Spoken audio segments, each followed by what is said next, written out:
ਉਹ ਕਹਿੰਦੇ ਨਾ ਕਿ ਬੋਰਡਾਂ ਤੇ ਵੱਡੇ ਵੱਡਿਆਂ ਤੇ ਲਿਖਿਆ ਸੀ ਕਿ ਇਹ ਦਬਦਾ ਕਿੱਥੇ ਹੈ।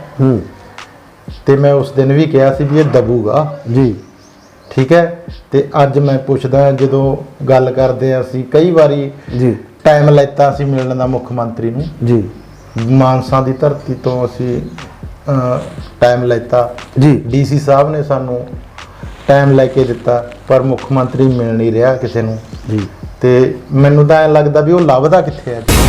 ਉਹ ਤਾਂ ਦੱਬੇ ਹੀ ਇਸ ਕਿਸਮ ਨਾਲ ਗਿਆ ਮੇਰਾ ਖਿਆਲ, ਨਾ ਤਾਂ ਬੈਠਣ ਚਾਹੁੰਦਾ ਨਾ ਤਾਂ ਖੜਾ ਹੋਣ ਚਾਹੁੰਦਾ ਜੀ, ਨਾ ਤਾਂ ਹੋਣ ਚ ਤੇ ਨਾ ਬੈਠਣ ਚ ਜੀ। ਦੇਖੋ ਜਿਹੜੇ ਉਹਨਾਂ ਦੇ ਮੁੱਦੇ ਸੀ ਜੀ, ਤਾਂ 3 ਮਹੀਨਿਆਂ ਬਾਅਦ ਹਾਰ ਹੋ ਗਈ ਸੰਗਰੂਰ ਤੇ। ਜਿਹੜੀਆਂ ਉਹਨਾਂ ਨੇ ਗੱਲਾਂ ਕਹੀਆਂ ਸੀ ਕਿ ਅਸੀਂ ਆਮ ਲੋਕ ਆ ਜੀ, ਆਮ ਲੋਕਾਂ ਦੀ ਤਰ੍ਹਾਂ ਲੋਕਾਂ 'ਚ ਵਿਚਰਾਂਗੇ, ਜੀ। ਉਸ ਤਾਂ ਉਹਨਾਂ ਦੀ ਗੱਲ ਹੀ ਨਹੀਂ ਰਹੀ। 850 ਪੁਲਿਸ ਵਾਲਾ ਤਾਂ ਭਗਵੰਤ ਮਾਨ ਕੋਲੇ ਹੈ, ਕੋਈ ਸ਼ੱਕ ਨਹੀਂ। 20 ਉਹਦੀ ਭੈਣ ਕੋਲੇ ਹੈ, ਸਾਡੀ ਵੀ ਭੈਣ ਆ ਉਹ, ਜੀ 20 ਮਾਤਾ ਜੀ ਕੋਲੇ ਹੈ। ਜੀ। ਤੇ ਮੈਂ ਕਹਿਣਾ ਚਲੋ ਉਹ ਤਾਂ ਸਾਡੇ ਪੰਜਾਬ ਦਾ ਮੁੰਡਾ ਯਾਰ, ਅਸੀਂ ਕੀ ਕੱਗੇ। ਜੀ। ਤੇ ਰਾਘਵ ਚੱਡੇ ਨੇ ਉਹਨੇ ਸਾਡੇ ਲਈ ਕੀ ਕਰਵਾਨੀ, ਉਹਦੇ ਨੂੰ 45 ਦੇ ਛੱਡੇ ਨੇ ਯਾਰ। ਤੇ ਹੁਣ ਉਹ ਆਪਣਾ 90 ਕੱਲੇ ਕੇਜਰੀਵਾਲ ਨੂੰ ਦੇ ਛੱਡਿਆ ਯਾਰ। ਜੱਡ ਪਲੱਸ ਸਿਕਿਉਰਿਟੀ ਕੱਲੇ ਕੇਜਰੀਵਾਲ ਨੂੰ 90।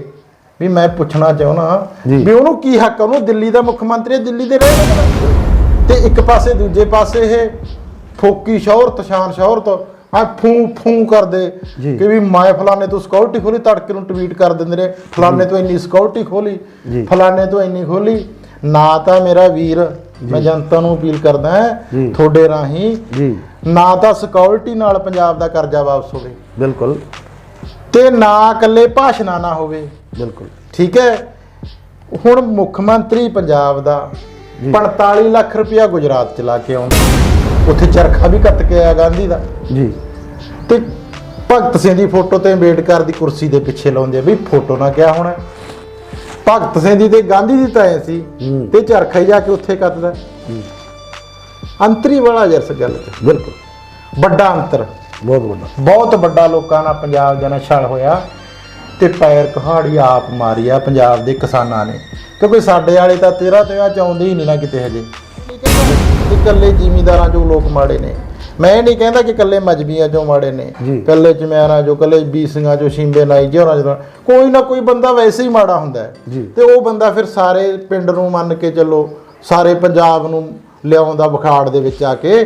ਤੇ ਅਸੀਂ ਕਹਿੰਦੇ ਸਾਂਝ ਕਦੇ ਨਾ ਟੁੱਟੇ, ਬਹੁਤ। ਤਾਂ ਹੁਣ ਅਸੀਂ ਖਤਰੇ 'ਚ ਹੈ, ਪਰ ਸਾਨੂੰ ਮਾਣ ਹੈ ਇੱਕ ਕਿ ਜਿਸ ਕੌਮ ਦੇ ਵਿੱਚ ਲਖਵੀਰ ਸਿੰਘ ਨਿੱਕੇ ਨੇ ਜਨਮ ਲੈਤਾ ਨਾ ਜੀ, ਜੇ ਸੰਵਿਧਾਨ ਤੇ ਆਂਚ ਆਈ ਤਾਂ ਬਹੁਤ ਭੈੜੇ। ਤੁਸੀਂ 2 ਅਪ੍ਰੈਲ ਦਾ ਇਤਿਹਾਸ ਪੜ੍ਹ ਕੇ ਦੇਖ ਲਓ, ਪਿਛਲਾ 18 ਵਾਲਾ, 2018 ਵਾਲਾ, ਬਿਲਕੁਲ 2 ਅਪ੍ਰੈਲ ਵਾਲਾ ਤੁਸੀਂ ਸੀਨ ਕਰਕੇ ਦੇਖ ਲਓ। ਕਿਸਾਨ ਤਾਂ 1.5 ਸਾਲ ਬੈਠੇ ਰਹੇ ਨੇ ਇੱਥੇ, ਤੁਸੀਂ ਇੱਕ ਦਿਨ ਬੈਠੇ, ਅਸੀਂ ਇੱਕ ਦਿਨ ਦੇ ਵਿੱਚ ਤਖਤਾ ਪਲਟਤਾ ਸੀ, ਕੋਈ ਸ਼ੱਕ ਨਹੀਂ।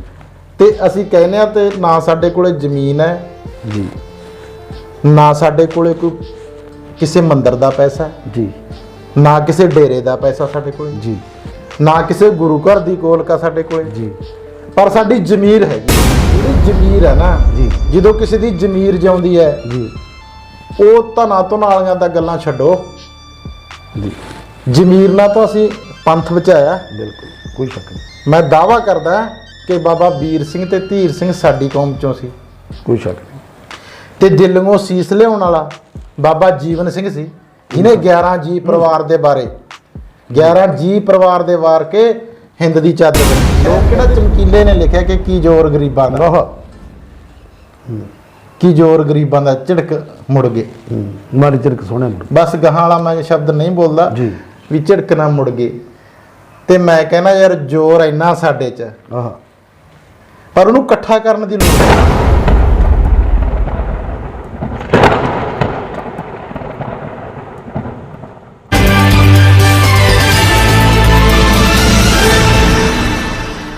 ਵਾਹਿਗੁਰੂ ਜੀ ਕਾ ਖਾਲਸਾ, ਵਾਹਿਗੁਰੂ ਜੀ ਕੀ ਫਤਿਹ।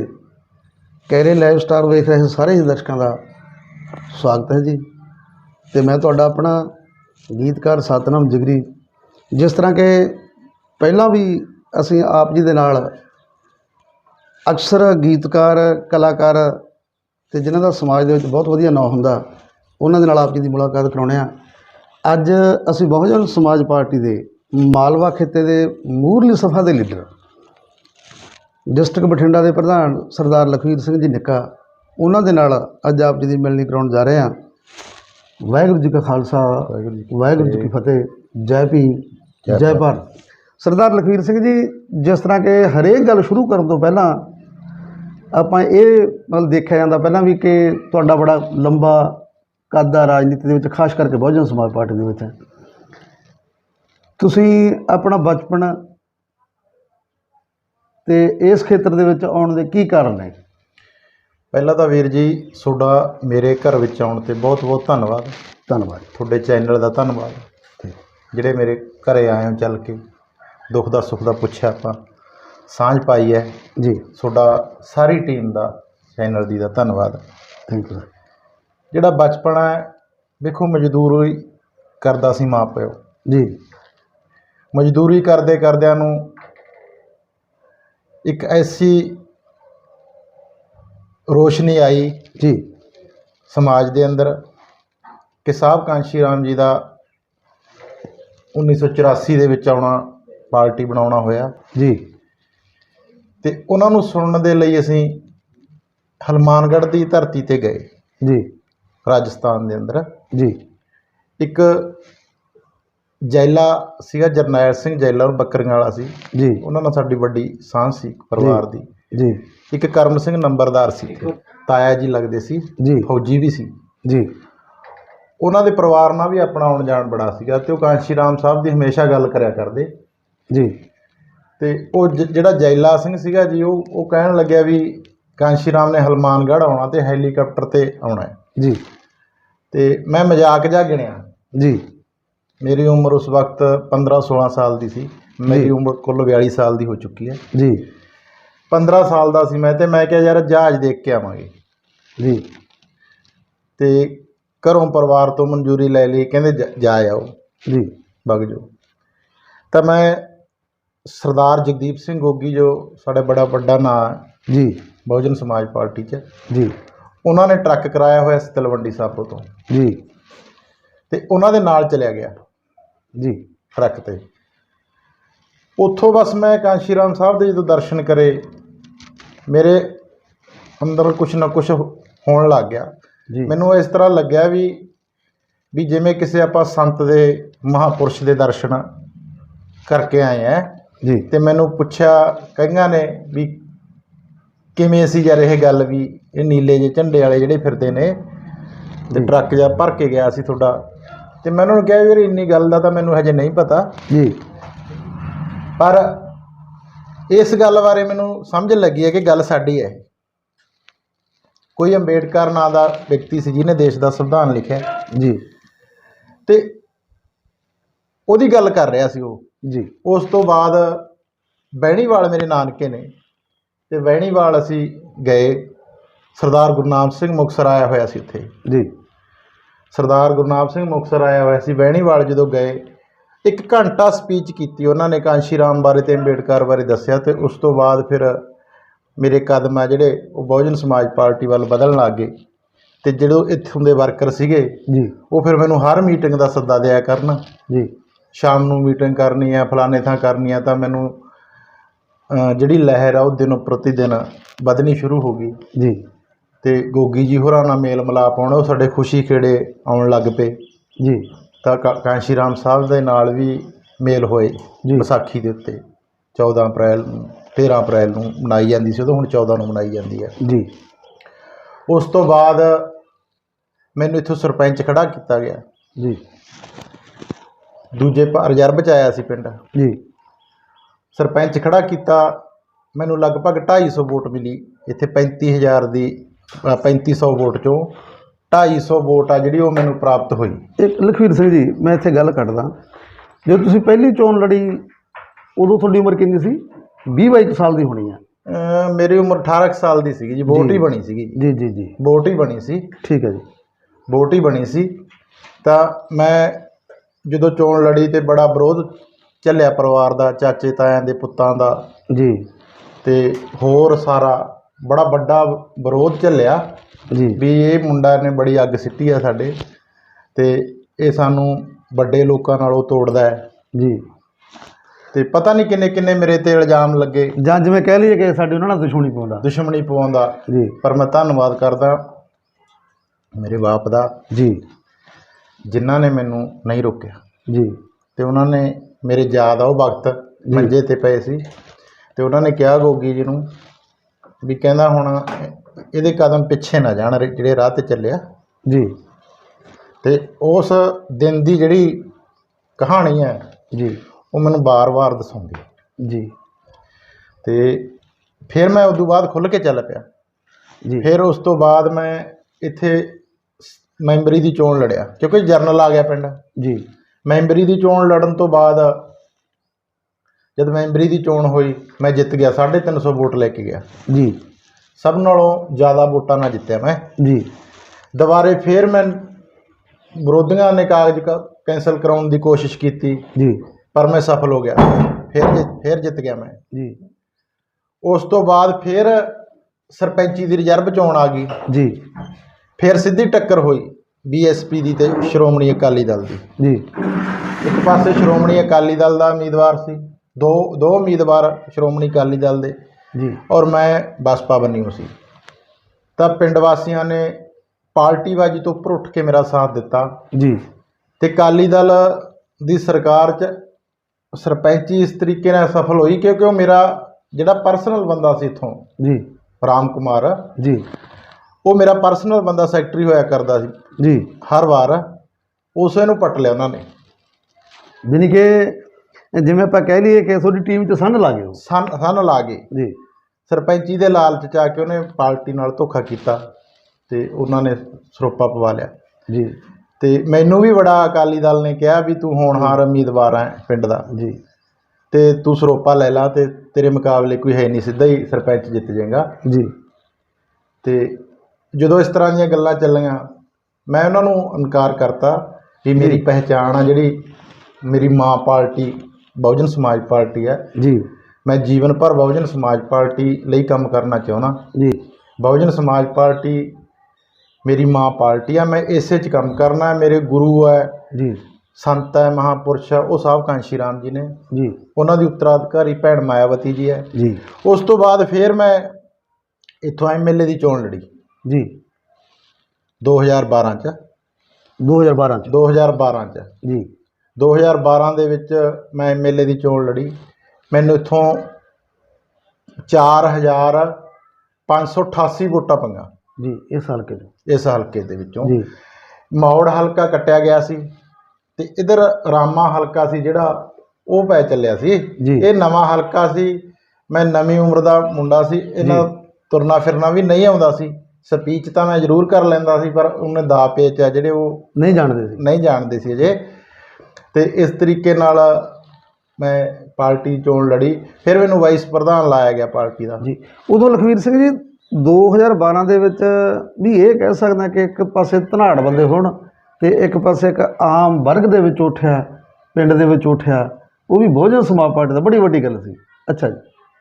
ਗੱਲ ਤਾਂ ਜੀ ਬੜੀ ਵੱਡੀ, ਮੈਂ ਤੁਹਾਨੂੰ ਕੀ ਦੱਸਾਂ ਜਿਹੜਾ ਵਾਕਾ ਹੋਇਆ ਮੇਰੇ ਨਾਲ। ਜੀ ਮੈਨੂੰ ਦੋ ਧਿਰਾਂ ਨੇ ਖਰੀਦਣ ਦੀ ਕੋਸ਼ਿਸ਼ ਕੀਤੀ ਜੀ ਤੇ ਕੁਝ ਬੰਦਿਆਂ ਨੂੰ ਇੰਜ ਲੱਗ ਰਿਹਾ ਸੀਗਾ ਜੀ ਵੀ ਯਾਰ ਇਹ ਗਰੀਬ ਘਰ ਦਾ ਮੁੰਡਾ ਹੈ, ਜੀ ਛੋਟੀ ਉਮਰ ਹੈ, ਜੀ ਵੀ ਦਬ ਜੂਗਾ, ਜੀ ਜਾਂ ਪੈਸੇ 'ਚ ਦਬੇ ਜਾਂ ਡਰਾਵੇ ਤਰਾਵੇ ਨਾ ਦਬੇ। ਪਰ ਇੱਕ ਸਾਡੇ ਬਰਮਾਨੰਦ ਹੈ ਪਿੰਡ ਦਾ ਸੇਠ, ਅੱਛਾ ਜੀ। ਤਲਵੰਡੀ ਸਾਬੋ ਰਹਿ ਰਿਹਾ, ਉਹ ਹੈ ਜੀ। ਸਾਡੇ ਪਿੰਡ ਦਾ, ਉਹ ਸ਼ੇਖਪੁਰੇ ਦਾ। ਜੀ ਉਹ ਬੰਦਾ ਕਹਿੰਦਾ ਮੈਂ ਕਰੋੜ ਦੀ ਸ਼ਰਤ ਮੇਰੀ, ਜੀ ਕਹਿੰਦਾ ਜੇ ਬੰਦੇ ਨੂੰ ਉਹ ਕੋਈ ਖਰੀਦ ਸਕੇ ਉਹਨੂੰ। ਜਾਣੀ ਕਿ ਮਹਾਜਨ ਤਬਕੇ ਦੇ ਵਿੱਚੋਂ ਹਾਂ, ਉਹਨਾਂ ਨੂੰ ਤੁਹਾਡੇ ਤੇ ਐਡਾ ਮਾਣ ਐਡਾ ਵੀ ਇਹ ਮਾਣ ਵਿਕ ਨਹੀਂ ਸਕਦਾ। ਵਿਕ ਨਹੀਂ ਸਕਦਾ। ਬਹੁਤ ਵੱਡੀ ਗੱਲ ਹੈ। ਡੀਸੀ ਦਫ਼ਤਰ 'ਚ ਉਹਨੇ ਸ਼ਰਤ ਲਾਉਣ ਦੀ ਗੱਲ ਕਰ ਲਈ। ਬਹੁਤ ਵੱਡੀ ਗੱਲ ਹੈ ਜੀ ਇਹ। ਤਾਂ ਮੈਨੂੰ ਹੋਰ ਮੈਨੂੰ ਜਦੋਂ ਉਹਨੇ ਫੋਨ ਕਰਿਆ ਵੀ ਐਂ ਗੱਲ ਸੀ, ਮੈਨੂੰ 5000 ਚੰਦਾ ਵੀ ਦਿੱਤਾ ਉਹਨੇ, ਜੀ ਮੈਨੂੰ ਹੋਰ ਹੌਸਲਾ ਹੋਇਆ ਜੀ ਕਿ ਵੀ ਯਾਰ ਤੇਰੇ ਤੇ ਐਡਾ ਵਿਸ਼ਵਾਸ, ਲੋਕਾਂ ਬਹੁਤ ਦਾ ਵੱਡੀ ਗੱਲ ਹੈ ਜੀ, ਦਿਲ ਬਹੁਤ ਵਿਸ਼ਵਾਸ ਹੈ। ਤਾਂ ਮੈਂ ਉਸ ਤੋਂ ਬਾਅਦ ਫਿਰ ਚੱਲਦਾ ਰਿਹਾ। ਜੀ ਫਿਰ ਮੈਨੂੰ ਹੁਣ ਆ ਜਦੋਂ 2022 ਦਾ ਇਲੈਕਸ਼ਨ ਆਇਆ, ਜੀ ਮੈਨੂੰ ਜ਼ਿਲ੍ਹਾ ਪ੍ਰਧਾਨ ਬਤੌਰ ਪਾਰਟੀ ਨੇ ਨਿਯੁਕਤ ਕੀਤਾ ਜੀ ਬਿਨਾਂ ਦੌੜ ਤੋਂ। ਮੈਂ ਦੌੜ 'ਚ ਹੈ ਨਹੀਂ ਸੀ ਪ੍ਰਧਾਨਗੀ ਦੀ 'ਚ, ਬਿਲਕੁਲ ਪਰ ਮੈਨੂੰ ਘਰੇ ਬੈਠੇ ਨੂੰ, ਮੈਂ ਚੰਡੀਗੜ੍ਹੋਂ ਆਇਆ ਸੀ, ਅਚਾਨਕ ਗੜੀ ਸਾਹਿਬ ਦਾ ਫੋਨ ਆਇਆ, ਜੀ, ਸਰਦਾਰ ਜਸਵੀਰ ਸਿੰਘ ਗੜੀ ਦਾ ਫੋਨ ਆਇਆ, ਜਿਹੜੇ ਕਿ ਆਪਣੇ ਪੰਜਾਬ ਦੇ ਪੰਜਾਬ ਦੇ ਪ੍ਰਧਾਨ ਨੇ, ਸੂਬਾ ਜੀ। ਪ੍ਰਧਾਨ। ਜੀ ਜੀ ਮੈਨੂੰ ਫੇਰ ਉਹਨਾਂ ਦਾ ਫੋਨ ਆਇਆ ਜੀ ਕਿ ਵੀ ਤੈਨੂੰ ਜ਼ਿਲ੍ਹਾ ਪ੍ਰਧਾਨ ਅਸੀਂ ਨਿਯੁਕਤ ਕਰਦੇ ਹਾਂ ਜੀ ਤੇ ਤੁਹਾਨੂੰ ਕੰਮ ਕਰਨਾ ਪੈਣਾ। ਮੈਂ ਕਿਹਾ ਜੀ ਪਾਰਟੀ ਦਾ ਹੁਕਮ ਆ ਸਿਰ ਮੱਥੇ, ਕਿਉਂਕਿ ਮੈਂ ਅੱਜ ਤੱਕ ਪਾਰਟੀ ਦਾ ਹੁਕਮ ਕੋਈ ਟਾਲਿਆ ਨਹੀਂ, ਚਾਹੇ ਕੋਈ ਟਿਕਟ ਦਾ ਮਾਮਲਾ, ਜੀ ਜੇ ਮੈਨੂੰ ਕਹਿੰਦਾ ਵੀ ਤੂੰ ਟਿਕਟ ਨਹੀਂ ਲੜਨੀ ਆਪਾਂ ਨਹੀਂ ਲੜਨੀ, ਜੀ ਜੇ ਕਹਿੰਦਾ ਵੀ ਲੜਨੀ ਆ ਤਾਂ ਆਪਾਂ ਕਹਿੰਦੇ ਵੀ ਤਿਆਰ ਹਾਂ ਜੀ। ਜੀ ਲਖਵੀਰ ਸਿੰਘ ਜੀ, ਇੱਕ ਮੇਰਾ ਛੋਟਾ ਜਿਹਾ ਸਵਾਲ ਹੈ ਵੀ ਅਕਸਰ ਜਿਵੇਂ ਤੁਸੀਂ ਕਿਹਾ, ਅਕਸਰ ਕਦੇ ਕਦੇ ਅਸੀਂ ਘਾਟ ਮਹਿਸੂਸ ਕਰਦੇ ਹਾਂ, ਖਾਸ ਕਰਕੇ ਜੇ ਆਪਾਂ ਪੰਜਾਬੀ 'ਚ ਕਹਿ ਲਈਏ ਸਾਡੇ ਵਾਲੇ ਲਾਣੇ ਦੀ। ਕਦੇ ਤੁਸੀਂ ਇਉਂ ਜੇ ਸੋਚਿਆ ਹੋਵੇ ਵੀ ਯਾਰ ਮੈਂ ਇਹੋ ਜਿਹੀ ਸਥਿਤੀ 'ਚ ਖੜਾ ਕਰਤਾ ਹੋਵੇ ਤੁਹਾਨੂੰ, ਨਾ ਤੁਸੀਂ ਉੱਧਰ ਜਾਣ ਜੋਗੇ ਹੋ ਨਾ ਤੁਸੀਂ ਉੱਧਰ ਜਾਣ ਜੋਗੇ ਹੋ, ਇਹੋ ਜਿਹੀ ਸਥਿਤੀ ਵੀ ਕਦੇ? ਜਿਹੜੀ ਇਹ ਤੁਹਾਡਾ ਸਵਾਲ ਹੈ ਜੀ, ਇਹ ਮੈਨੂੰ ਕਿ ਉੱਧਰ ਜਾਣ ਵਾਲਾ ਤਾਂ ਸਵਾਲ ਹੀ ਨਹੀਂ ਪੈਦਾ ਹੁੰਦਾ ਜੀ, ਕਿ ਉੱਧਰ ਜਾਣ ਦਾ ਕਦੇ ਸੁਪਨਾ ਵੀ ਆਇਆ ਹੋਵੇ, ਜੀ ਕਿਉਂਕਿ ਮੈਂ ਰਾਜਨੀਤਿਕ ਪਾਰਟੀ ਤੋਂ ਉੱਪਰ ਉੱਠਿਆ ਹੋਇਆ। ਜੀ ਜੇ ਰਾਜਨੀਤੀ ਕਰਨੀ ਹੁੰਦੀ ਤਾਂ ਮੈਨੂੰ ਅਕਾਲੀ ਕਾਂਗਰਸੀਆਂ ਦੀ ਵੀ ਸੀ, ਜੀ ਕਿਉਂਕਿ ਮੇਰੇ 'ਚ ਇੰਨੀ ਹਿੰਮਤ ਦੌੜ ਹੈ ਜੀ ਤੇ ਲੋਕ ਗੱਲਾਂ ਵੀ ਕਰਦੇ ਨੇ ਸਾਡੇ ਸੱਥਾਂ 'ਚ ਜੀ ਕਿ ਜੇ ਕਿਸੇ ਹੋਰ ਪਾਰਟੀ 'ਚ ਹੁੰਦਾ ਤੇ ਸ਼ਾਇਦ ਇਹ ਵਿਧਾਇਕ ਹੁੰਦਾ ਜਿਹਨੂੰ। ਪਰ ਜੀ ਮੈਂ ਰਾਜਨੀਤੀ ਤੋਂ ਉੱਪਰ ਆ, ਮੈਂ ਤਾਂ ਬਹੁਜਨ ਸਮਾਜ ਪਾਰਟੀ ਨੂੰ ਗਰੀਬਾਂ ਦੀ, ਨਤੇਰਿਆਂ ਦੀ ਜੀ ਧਿਰ ਸਮਝਦਾ ਬਿਲਕੁਲ ਬਿਲਕੁਲ ਕਿ ਕਾਂਸ਼ੀ ਰਾਮ ਸਾਹਿਬ ਨੇ ਜਿਹੜਾ ਸੁਪਨਾ ਲੈਤਾ ਹੈ, ਬਾਬਾ ਸਾਹਿਬ ਨੂੰ ਦੇਖਦਿਆਂ, ਬਾਬਾ ਸਾਹਿਬ ਦੇ ਸੰਵਿਧਾਨ ਨੂੰ ਦੇਖਦਿਆਂ ਉਹ ਸੁਪਨਾ ਲੈਤਾ ਜਿਹੜਾ ਕਾਂਸ਼ੀ ਰਾਮ ਸਾਹਿਬ ਨੇ, ਉਹਨੂੰ ਮੈਂ ਅਮਲੀ ਰੂਪ ਦੇ ਵਿੱਚ ਤੁਸੀਂ ਪੂਰਾ ਕਰਨਾ ਚਾਹੁੰਦੇ ਹੋ? ਪੂਰਾ ਕਰਨਾ ਚਾਹੁੰਦੇ ਆ, ਜਾਂ ਪੂਰਾ ਹੁੰਦਾ ਵੇਖਣਾ ਚਾਹੁੰਦੇ ਹੋ? ਨਾ ਜੀ ਕਰਾਂਗੇ ਪੂਰਾ। ਜੀ ਕਦੇ ਵੀ ਕਾਂਸ਼ੀ ਰਾਮ ਸਾਹਿਬ ਦੇ ਸੁਪਨੇ ਨੂੰ ਜੀ ਆਪਣੇ ਤੋਂ ਦੂਰ ਨਹੀਂ ਕਰਾਂਗੇ। ਜੀ ਉਹਨਾਂ ਦਾ ਅੰਦੋਲਨ ਜੀ ਚਾਹੇ ਕੋਈ ਵੀ ਕੀਮਤ ਚੁਕਾਉਣੀ ਪੈ ਜੇ, ਜੀ ਮੱਠਾ ਨਹੀਂ ਪੈਣ ਦਿੰਦੇ। ਹਾਰ ਜਿੱਤ ਆ ਜਿਹੜੀ, ਜੀ ਉਹ ਤਾਂ ਹੁੰਦੀ ਰਹਿੰਦੀ ਹੈ। ਇਹ ਵੋਟਾਂ ਨੇ ਜਿਹੜੀਆਂ, ਇਹ ਪੜਾਅ ਇੱਕ ਜੀ ਕਦੇ ਆ ਗਿਆ ਤੇ ਕਦੇ ਵਗ ਗਿਆ। ਜੀ ਤੇ ਮੈਂ ਹੁਣ ਤੁਹਾਨੂੰ ਸੱਜਰੀ ਉਦਾਹਰਨ ਦੇਵਾਂ। ਜੀ ਪਹਿਲਾਂ ਤਾਂ ਸਾਡਾ 25 ਸਾਲ ਬਾਅਦ ਵਿਧਾਇਕ ਬਣਿਆ ਨਵਾਂ ਸ਼ਹਿਰ ਤੋਂ, ਬਹੁਤ ਵੱਡੀ ਗੱਲ ਹੈ, ਨਛੱਤਰਪਾਲ। ਬਹੁਤ ਵੱਡੀ ਗੱਲ ਆ। 25 ਸਾਲਾਂ ਬਾਅਦ ਅਸੀਂ ਦਰਜ ਕਰਾਇਆ ਦਫ਼ਤਰ ਜੀ ਚੰਡੀਗੜ੍ਹ ਦੇ ਵਿੱਚ। ਜੀ ਸਾਨੂੰ ਬਹੁਤ ਖੁਸ਼ੀ ਹੈ ਇਸ ਗੱਲ ਦੀ, ਤੇ ਮੈਨੂੰ ਖੁਸ਼ੀ ਦੀ ਗੱਲ ਹੈ ਕਿ ਸਾਡਾ ਇੱਕੋ ਹੀ ਉਹ ਸ਼ੇਰ 100 ਵਰਗਾ ਹੈ। ਬਿਲਕੁਲ ਹਰ ਵਕਤ ਉਹਨੇ ਵਿਧਾਨ ਸਭਾ 'ਚ ਸਾਡੀ ਗੱਲ ਮੁੱਦਾ ਚੱਕਿਆ, ਜੀ ਤੇ ਮੈਨੂੰ ਖੁਸ਼ੀ ਮਹਿਸੂਸ ਇਹ ਨਹੀਂ ਹੋਈ ਵੀ ਦੇਖੋ ਗੱਲ ਜੀ ਤਾਂ ਐਂ ਲੱਗਦੀ ਸੀ ਵੀ ਸਾਡੀ ਸਰਕਾਰ ਬਣੂਗੀ, ਬਿਲਕੁਲ, ਪਰ ਸਰਕਾਰ ਤਾਂ ਨਹੀਂ ਬਣ ਸਕਦੀ। ਪਰ ਉਸ ਐਮਐਲਏ ਦੀ ਖੁਸ਼ੀ ਇੰਨੀ ਹੋਈ ਜਦੋਂ ਮੈਂ ਉਹਨੇ ਸਹੁੰ ਚੱਕੀ, ਉਹਨੇ ਕਿਹਾ ਕਿ ਜੈ ਭੀਮ ਜੈ ਭਾਰਤ, ਜੈ ਭਾਰਤ। ਜੀ ਜਦੋਂ ਵਿਧਾਨ ਸਭਾ 'ਚ ਇਹ ਕਿਹਾ ਤੇ 25 ਸਾਲਾਂ ਬਾਅਦ 25 ਸਾਲਾਂ ਬਾਅਦ ਮੇਰੇ ਚਿਹਰੇ ਤੇ ਰੌਣਕ ਆ ਗਈ ਜੀ ਵੀ ਕੋਈ ਨਾ ਕੋਈ ਤਾਂ ਬੌੜਿਆ। ਜੀ ਤਾਂ ਇਸ ਕਰਕੇ ਨਵਾਂ ਰਿਜ਼ਲਟ ਜਿਹੜਾ ਉਦੋਂ ਹੋਰ ਹੈ, ਜੀ ਉਹ ਰਿਜ਼ਲਟ ਹੈਗਾ ਉੱਤਰ ਪ੍ਰਦੇਸ਼ ਦਾ। ਬਿਲਕੁਲ, ਉੱਤਰ ਪ੍ਰਦੇਸ਼ ਦਾ ਆਜਮਪੁਰਾ ਜਿਹੜੀ ਸੀਟ ਹੈ, ਉੱਥੇ ਇਲੈਕਸ਼ਨ ਹੋ ਕੇ ਹਟਿਆ ਜੀ। ਮੁਲਾਇਮ ਸਿੰਘ ਯਾਦਵ ਦਾ ਉੱਥੇ ਗੜ੍ਹ ਹੈ, ਬਿਲਕੁਲ, ਜਿਹਨਾਂ ਦਾ ਉਹ ਆਪਣਾ ਘਰੇਲੂ ਸੀਟ ਹੈ। ਕੇਂਦਰ 'ਚ ਬੀਜੇਪੀ, ਸੂਬੇ 'ਚ ਬੀਜੇਪੀ। ਬਿਲਕੁਲ, ਤੇ ਵੱਡਾ ਰੋਲ ਉੱਥੇ ਤੁਹਾਨੂੰ ਪਤਾ ਹੀ ਆ ਕਿ ਆਰਐਸਐਸ ਦਾ ਵੱਡਾ ਰੋਲ ਹੈ। ਬਿਲਕੁਲ, ਮਸ਼ੀਨਾਂ 'ਚ ਗੜਬੜੀ ਹੈ। ਬਿਲਕੁਲ, ਪਰ ਉੱਥੇ ਬਸਪਾ ਨੇ ਦੁਬਾਰੇ ਪੈਰ ਜਮਾਏ ਨੇ। 30% ਵੋਟ ਉੱਥੋਂ 8-7% ਤੋਂ ਉੱਪਰ ਉੱਠ ਕੇ 30% ਵੋਟ ਆਈ ਹੈ। ਜਾਣੀ ਕਿ ਬਹੁਜਨ ਦੇ ਲਈ ਬਹੁਤ ਖੁਸ਼ੀ ਦੀ ਗੱਲ, ਬਹੁਤ ਖੁਸ਼ੀ ਦੀ ਗੱਲ ਹੈ ਜੀ। ਤੇ ਉਸੇ ਨੂੰ ਦੇਖਦਿਆਂ ਭੈਣ ਜੀ ਨੇ 90 ਦਿਨਾਂ 'ਚ 1 ਕਰੋੜ ਦੀ ਮੈਂਬਰਸ਼ਿਪ ਕੱਟਣੀ ਹੈ ਯੂਪੀ ਦੇ ਵਿੱਚੋਂ, ਕੱਲੀ ਚੋਂ। ਜੀ, ਸਾਡਾ ਦੁਬਾਰੇ ਜਿਹੜਾ ਦੌਰ ਹੈ ਉਹ ਵਧਣਾ ਸ਼ੁਰੂ ਹੋ ਗਿਆ ਜੀ, ਕਿਉਂਕਿ ਜਿਹੜਾ ਭੁਲੇਖਾ ਸੀਗਾ ਪੰਜਾਬ ਦੇ ਲੋਕਾਂ ਦਾ, ਯੂਪੀ ਦੇ ਲੋਕਾਂ ਦਾ, ਹੋਰ ਸਟੇਟਾਂ ਦੇ ਦਾ, ਉਹ ਨਿਕਲ ਚੁੱਕਿਆ। ਭੁਲੇਖਾ ਤਾਂ ਜੀ ਜਿਹੜਾ ਸਾਡੇ ਸਮਾਜ ਨੂੰ, ਖਾਸ ਕਰਕੇ ਮੈਂ ਕਹਿਣਾ ਪੰਜਾਬ ਦੀ ਗੱਲ ਹੀ ਕਰੀਏ ਆਪਾਂ ਨਾ ਜੀ, ਬਿਲਕੁਲ, ਕਿ 34% ਵੋਟ ਇੱਥੇ ਮੰਨ ਕੇ ਚੱਲੋ ਵੀ ਐਸੀ ਵੋਟ ਕਹਦੇ ਆ ਜਿਹਨੂੰ। ਬਿਲਕੁਲ, ਹਰ ਵਾਰ ਜਿਹਦਾ ਮੁੱਦਾ ਉੱਠਦਾ, ਬਿਲਕੁਲ, ਕਦੇ ਉਹਦੇ ਨੀਲੇ ਕਾਰਡਾਂ ਦਾ ਉੱਠ ਖੜਾ, ਕਦੇ ਉਹਦੇ ਨਰੇਗਾ ਦਾ ਉੱਠ ਖੜਾ, ਕਦੇ ਪੱਕੇ ਮਕਾਨਾਂ ਦਾ ਉੱਠ ਖੜਾ, ਕਦੇ 5-5 ਮਰਲਿਆਂ ਦੇ ਪਲਾਟ ਦੇਵਾਂਗੇ ਉੱਠ ਖੜਾ ਜੀ, ਕਦੇ ਕੋਈ ਮੁੱਦਾ ਉੱਠ ਖੜਾ ਜੀ। ਤੇ ਹੋਈ ਤਾਂ ਸ਼ਰਮ ਵਾਲੀ ਗੱਲ ਹੈ ਕਿ ਸਾਨੂੰ ਬੜੀ ਸ਼ਰਮ ਆਉਂਦੀ ਹੈ ਕਿ ਜਿਸ ਬਾਬਾ ਸਾਹਿਬ ਅੰਬੇਡਕਰ ਨੇ ਆਪਣੇ 4 ਬੱਚੇ ਕੁਰਬਾਨ ਕਰਕੇ ਜੀ 4 ਬੱਚੇ ਕੁਰਬਾਨ ਕਰਕੇ ਸਾਡੇ ਹੱਥਾਂ ਦੇ ਵਿੱਚ ਝਾੜੂ ਸਟਿਆ ਕੇ ਸਾਨੂੰ ਕਲਮ ਦਿੱਤੀ, ਕੋਈ ਸ਼ੱਕ ਨਹੀਂ। ਤੇ ਅੱਜ ਬਾਬਾ ਸਾਹਿਬ ਅੰਬੇਡਕਰ ਦੀ ਬਦੌਲਤ 35 ਲੱਖ ਮੁਲਾਜ਼ਮ ਆ ਜਿਹੜਾ ਉਹ ਸਾਡਾ ਦੇਸ਼ ਦੇ ਵਿੱਚ ਲੱਗਿਆ ਹੋਇਆ ਹੈ। ਕੋਈ ਸ਼ੱਕ ਨਹੀਂ। DC SSP SDM BDO master clerk DC ਬੜਾ ਕੀ ਕੁਛ ਕਿੰਨੇ ਕੁ ਗਣਿਆਈ ਹੈ ਸਾਨੂੰ। ਬਿਲਕੁਲ। ਤੇ ਸਾਡੇ ਵਾਲੇ ਉਹਨਾਂ ਪੜ੍ਹੇ ਲਿਖਿਆ ਨੇ ਯਾਰ, ਅਨਪੜ੍ਹਾਂ ਨੇ ਤਾਂ ਵਿਚਾਰਿਆਂ ਨੇ ਜਿਹੜੇ ਹੈਗੇ ਨੇ ਉਹਨਾਂ ਨੇ ਤਾਂ ਚਲੋ ਜਿਵੇਂ ਹੈ ਚ ਪਿੰਡਾਂ 'ਚ ਚੱਲੀ ਜਾਂਦਾ ਉਹਨਾਂ ਨੇ ਵੀ ਝਾੜੂ ਚੱਕ ਲਿਆ। ਜਿਹੜੀ ਕਿ ਤੁਸੀਂ ਵੀ ਗੁੱਸਾ ਉਹਨਾਂ ਤੇ ਕਰਦੇ ਹੋ ਜਿਨ੍ਹਾਂ ਨੂੰ ਅੱਖਰ ਗਿਆਨ ਹੈ। ਅਸੀਂ ਤਾਂ ਉਹਨਾਂ ਤੇ ਬਿਲਕੁਲ ਕਰਾਂਗੇ। ਤਨਖਾਹ ਬਾਬਾ ਸਾਹਿਬ ਦੀ ਲੈਂਦੇ ਨੇ ਨਾ ਉਹਦੇ ਬੱਚਿਆਂ ਦੀ। ਜੀ ਬਾਬਾ ਸਾਹਿਬ ਦੇ 4 ਬੱਚੇ, ਉਹਨਾਂ ਦੀ ਪਤਨੀ ਕੁਰਬਾਨ ਹੋਈ ਹੈ ਇਸ ਯੁੱਧ 'ਚ, ਆਪਣੀ ਜਵਾਨੀ ਗਾਲੀ ਆ ਉਹਨੇ, 32 ਡਿਗਰੀਆਂ ਕੁਰਬਾਨ ਕੀਤੀਆਂ ਨੇ। ਕੋਈ ਸ਼ੱਕ ਨਹੀਂ। ਏਡੀ ਏਡੀ ਕੁਰਬਾਨੀਆਂ। ਜੇ ਅੱਜ ਗੁਰੂ ਗੋਬਿੰਦ ਸਿੰਘ ਮਹਾਰਾਜ ਜੀ ਦੀ ਗੱਲ ਕਰੀਏ ਜੀ ਤਾਂ ਪੂਰਾ ਸਿੱਖ ਕੌਮ ਆ ਜਿਹੜੀ ਉਹ ਇਸ ਗਰਵ ਨਾਲ ਮਹਿਸੂਸ ਕਰਦੀ ਹੈ ਕਿ ਗੁਰੂ ਗੋਬਿੰਦ ਸਿੰਘ ਸਰਬੰਸਦਾਨੀ ਹੈ। ਬਿਲਕੁਲ। ਤੇ ਅਸੀਂ ਵੀ ਮੰਨਦੇ ਹਾਂ। ਬਿਲਕੁਲ। ਤੁਹਾਡੇ ਵੀ ਗਾਤਰਾ ਪਾਇਆ ਹੋਇਆ, ਵੀਰ ਜੀ ਅੱਗੇ ਬੈਠੇ ਨੇ ਕੁਰਸੀ ਤੇ ਜੀ। ਕਰ ਰਹੇ ਨੇ ਆਪਣੀ ਜੀ ਫੋਟੋ, ਉਹਨਾਂ ਦਾ ਵੀ ਪਾਇਆ ਹੋਇਆ। ਜੀ ਤੇ ਅਸੀਂ ਵੀ ਸਿੱਖ ਧਰਮ ਨੂੰ, ਗੁਰਬਾਣੀ ਨੂੰ ਮੰਨਦੇ ਹਾਂ। ਜੀ ਤੇ ਮੈਂ ਕਹਿਣਾ ਜੇ ਗੁਰੂ ਗੋਬਿੰਦ ਸਿੰਘ ਮਹਾਰਾਜ ਜੀ ਸਰਬੰਸਦਾਨੀ ਤਾਂ ਬਾਬਾ ਸਾਹਿਬ ਅੰਬੇਡਕਰ ਵੀ ਤੁਹਾਡੇ ਸਾਹਮਣੇ ਫੋਟੋ ਲੱਗੀ ਹੈ, ਸਰਬੰਸਦਾਨੀ ਹੈ। ਇਹਨਾਂ ਨੇ ਵੀ ਆਪਣੇ ਬੱਚਿਆਂ ਦੀ ਮਤਲਬ ਕੁਰਬਾਨੀ ਕੁਰਬਾਨੀ ਦਿੱਤੀ ਹੈ। ਇਹਦੇ 'ਚ ਕੋਈ ਦੋ ਰਾਹਾਂ ਨਹੀਂ ਗਈਆਂ। ਉਹਨਾਂ ਨੇ ਆਪਣਾ ਸੰਵਿਧਾਨ ਲਿਖਣ ਦੇ ਲਈ ਪਤਾ ਨਹੀਂ ਕਿੰਨੀਆਂ ਕਿੰਨੀਆਂ ਔਕੜਾਂ ਕੱਟੀਆਂ। ਬਿਲਕੁਲ ਜੀ। ਤੇ ਸਾਡੇ ਜਿਹੜੇ ਗਰੀਬ ਸਮਾਜ ਦੇ ਲੋਕ ਨੇ, ਅਸੀਂ ਕਹਿੰਦੇ ਕਿਹਨੂੰ ਉਲਾਂਭਾ ਦਈਏ, ਜੀ ਅਸੀਂ ਕਿਸੇ ਹੋਰ ਨੂੰ ਤਾਂ ਉਲਾਂਭਾ ਹੀ ਨਹੀਂ ਦੇ ਸਕਦੇ। ਬਿਲਕੁਲ। ਜਦੋਂ ਬਾਬਾ ਸਾਹਿਬ ਦੇ ਬਦੌਲਤ ਤੇ ਤਨਖਾਹਾਂ ਲੈਂਦੇ ਨੇ ਜੀ ਤੇ ਚੱਕਦੇ ਝਾੜੂ ਨੇ, ਫਿਰ ਸਾਨੂੰ ਗੁੱਸਾ ਤਾਂ ਆਉਣਾ ਹੀ ਆ ਯਾਰ। ਸਾਨੂੰ ਕੇਜਰੀਵਾਲ ਤੇ ਕੋਈ ਗੁੱਸਾ ਨਹੀਂ। ਜੀ ਉਹ ਸਾਨੂੰ ਸਦੀਆਂ ਦੇ ਸਾਨੂੰ ਦੱਬ ਕੇ ਰੱਖਦੇ ਨੇ ਗੁਲਾਮੀ ਤੌਰ ਤੇ ਸਦੀਆਂ ਦੇ ਰੱਖਣਗੇ ਵੀ ਉਹ, ਬਿਲਕੁਲ। ਜਿੰਨਾ ਚਿਰ ਸਾਡੇ ਲੋਕ ਜਾਗਰੂਕ ਨਹੀਂ ਹੁੰਦੇ। ਜੀ ਫਿਰ ਸਾਡੀ ਪਿੱਠ ਲਵਾਉਣ ਤੇ ਤਾਂ ਸਾਡੇ ਵਾਲਾ ਲਾਣਾ ਹੀ ਲੱਗਦਾ ਨਾ।